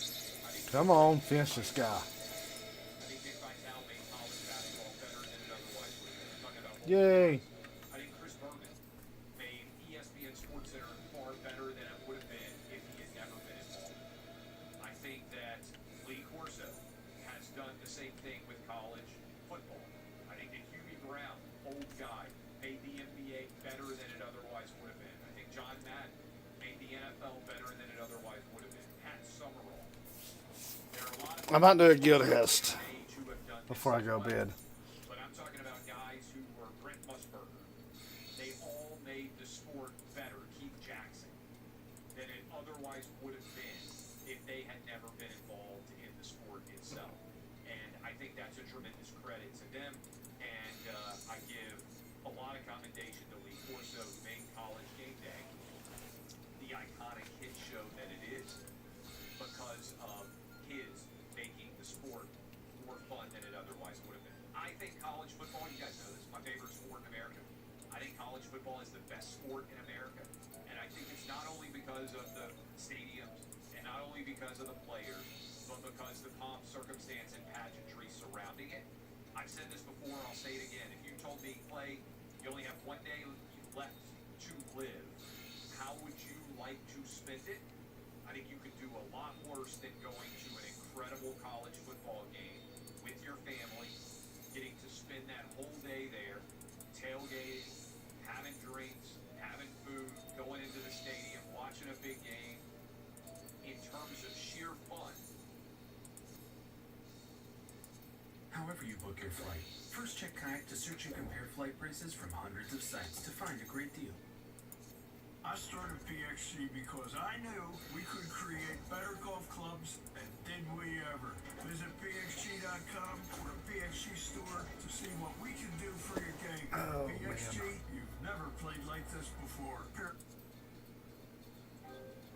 What do you get when Zaxby's, that iconic chicken joint, applies this delicious crispy seasoning to shrimp? The collab everyone's been waiting for. In a Zaxby's box. Who's got the sauce? Zaxby's. I think it's really hard to beat a college football Saturday. And the best compliment that I can give is Lee Corso made what I think is the best day of sports in America, a college football Saturday, better than it otherwise would have been if he had never been involved in the sport at all. So I'm going to be watching on, I think it's August 30th when he says goodbye. I'm sure that will be an iconic day for college football fans. And I say that as someone who's been involved for years now with Big New. I think we're doing a really, really good job at Fox with Big New. Doesn't mean I can't also acknowledge my back. for what he's meant to college football and for the fact that he has been so good at what he does, that he makes something that's spectacular and fun, brings so many people with so many different backgrounds together, college football, even better than it otherwise would have been if he had never been involved. So kudos to Lee Corso, and I look forward to you riding off into the sunset, having made American sports, and the best part of American sports, in my opinion, college football, better than it otherwise would have been. A couple of other stories out there, more serious. George Clooney sat down with Jake Tapper and said the reason he called out Joe Biden was because he thought it was important for Democrats to tell the truth. Okay, I'll say your timing was convenient on this. Let me say this. Why then do you have in your play, where you were interviewed by CNN, by Jake Tapper, why do you have a image of Elon Musk appearing to give the Nazi salute at the end of your play? If your goal is to speak truth to Democrats, most of the people that are going to be in that audience are Democrats. I appreciate the editorial that you wrote. Why would you then say that it is appropriate to have an image that is not representative of what Elon Musk actually did and is attacking him for potentially giving a Nazi salute at the end of your good night and good luck play, which I saw last week? I'm sure Jake Tapper didn't ask him. Most of the time we don't get the most interesting questions asked by media when they interview famous people. That's the number one question that I would have for George Clooney, and I've continued to say, happy to talk to him anytime, any place, anywhere. Supreme Court has decided to take up, according to multiple reports, the birthright citizenship case that will determine whether, if you are illegally in the country, that is, you cross the border illegally, you are an illegal alien, whether your children should be citizens of the United States. I have said this for some time. There are only two ways, there are two incentives that draw people to the United States to cross our borders illegally. One is a testament to the incredible capitalistic system that we have built. That is that there are better jobs, higher paying jobs here in the United States than there are in virtually any Latin American country, any African country, most Asian countries. By and large, we live as Americans better, wealthier, healthier lives than the vast majority of the people of the rest of the world. Okay? That is point one. That's what draws illegal immigrants here. Second is, and by the way, I think it's really hard to create a system where that doesn't exist. I've said for a long time, if Canada paid people 10 times as much money as we make in the United States, a lot of Americans would be trying to get into Canada. I understand the economic incentive that draws so many people here to work, because you can make far more money here than you can in Mexico or in Venezuela or in any other country, certainly in Latin America, where you could theoretically make your way to the southern border. Okay? Now, the other one is birthright citizenship. And to me, we should eliminate birthright citizenship. I've been saying it for years. I wrote it in this book. I laid out my entire argument there. Most of the rest of the world, if you illegally enter their country, your child does not become a citizen of that country when they're born there. Doesn't happen in China, doesn't happen in Japan, doesn't happen in much of the G7. I think it's only us in Canada, if I'm not mistaken. It's a vestige, in fact, of colonialism. Less than 5 minutes, but taking how long? When the colonies existed, if you were in England and you were deciding you were going to go to the United States, they told you, hey, rest assured, your kids will still be British subjects. So in the 1600s and the 1700s, in order to get you to go to Boston or Savannah or Charleston or New York City, they would tell you your kids are going to remain British subjects. They are British citizens, even if they're born in the United States colonies. The same thing was done in Latin America, because all of the European powers wanted to assure their citizens that if they left the country, their kids would remain citizens of the country that they were from, not the country, not the colony that they were currently in. Okay? That's stuck. That's why the so-called New World has, many of the countries have birthright citizenship. Doesn't exist for most of Europe. Doesn't exist for most of Asia. Doesn't exist for most of first world countries around the world. We're the exception. I think we should do away with it. We shouldn't let people fly over here 8 months pregnant from China and have babies and become American citizens. We shouldn't let mothers walk across the southern border pregnant, have kids here, become an immediate American citizen. We need to end it.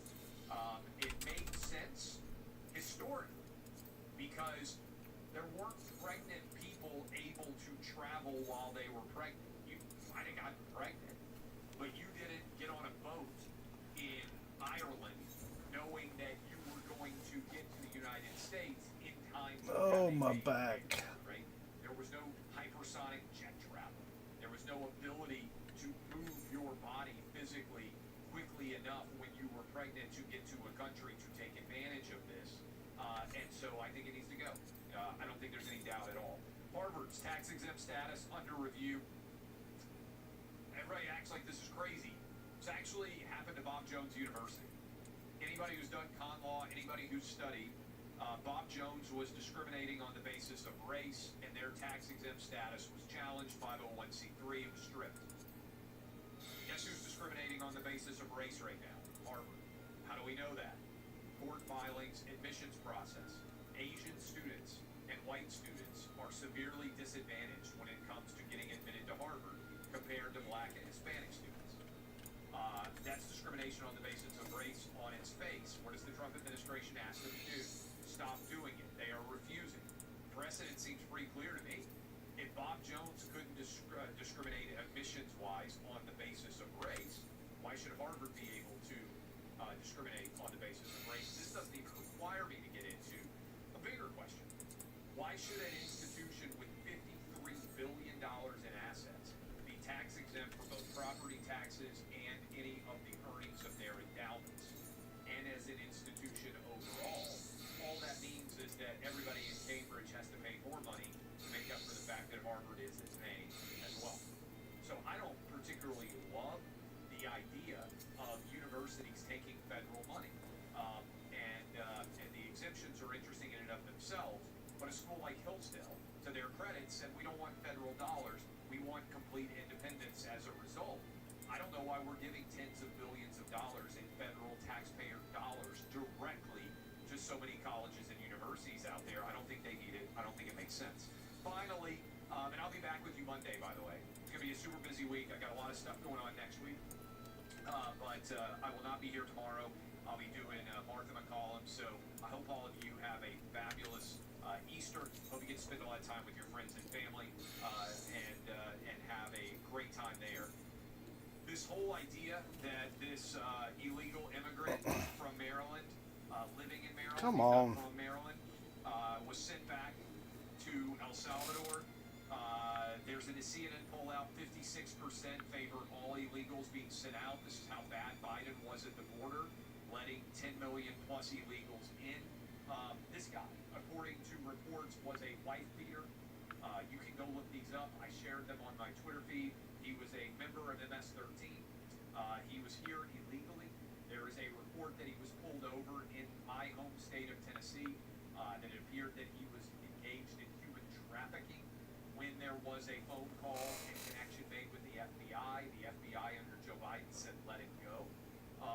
This is who they've decided to make the front-facing example of someone that they do not believe should have been deported. The Democrat Party senator from Maryland made the trip down to El Salvador to argue this guy must be returned. Why? He's an illegal immigrant.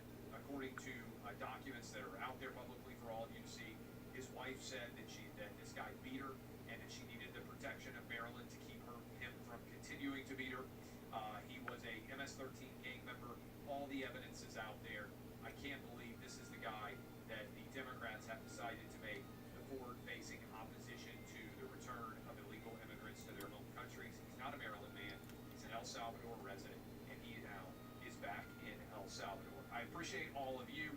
DBAP, unless you need to SBAP, I am Clay Travis. I'll be back tomorrow with Clay and Buck. I'll be on with Mark McCollum in the afternoon. And I'll be back with you Monday and Tuesday on Outkick the Show. Appreciate all of you. Thanks for supporting Outkick. Thanks for making March another record month for all of us. And I will see you guys tomorrow with Clay and Buck and with Fox News back here on Outkick. Come on. See you.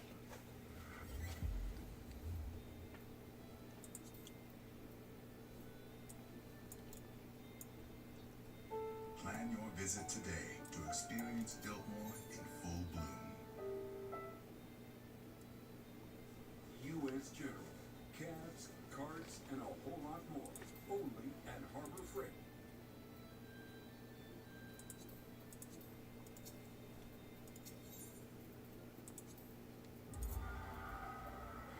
Wow, folks, we all know the story.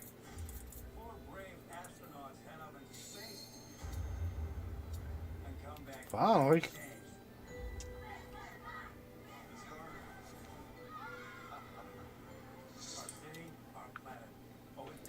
You seen the Fantastic Four trailer live?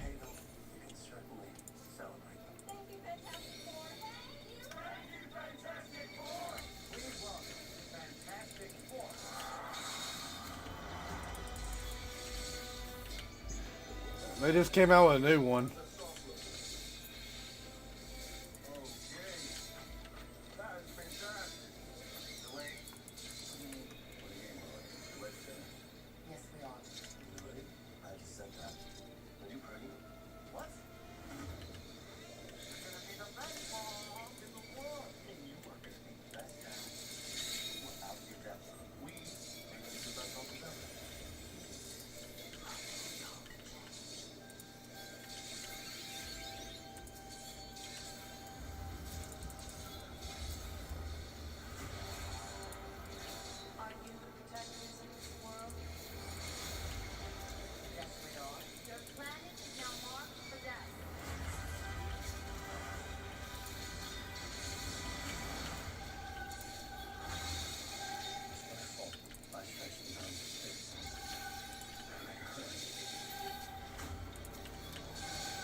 Yeah, it looks pretty good.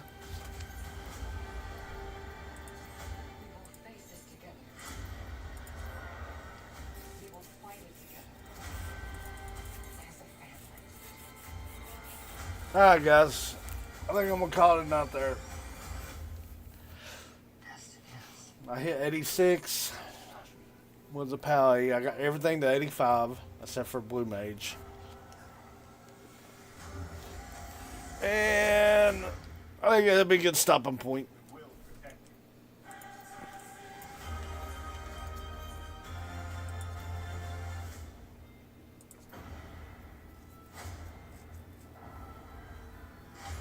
Alright, man. You have a good night, man. Get you some rest.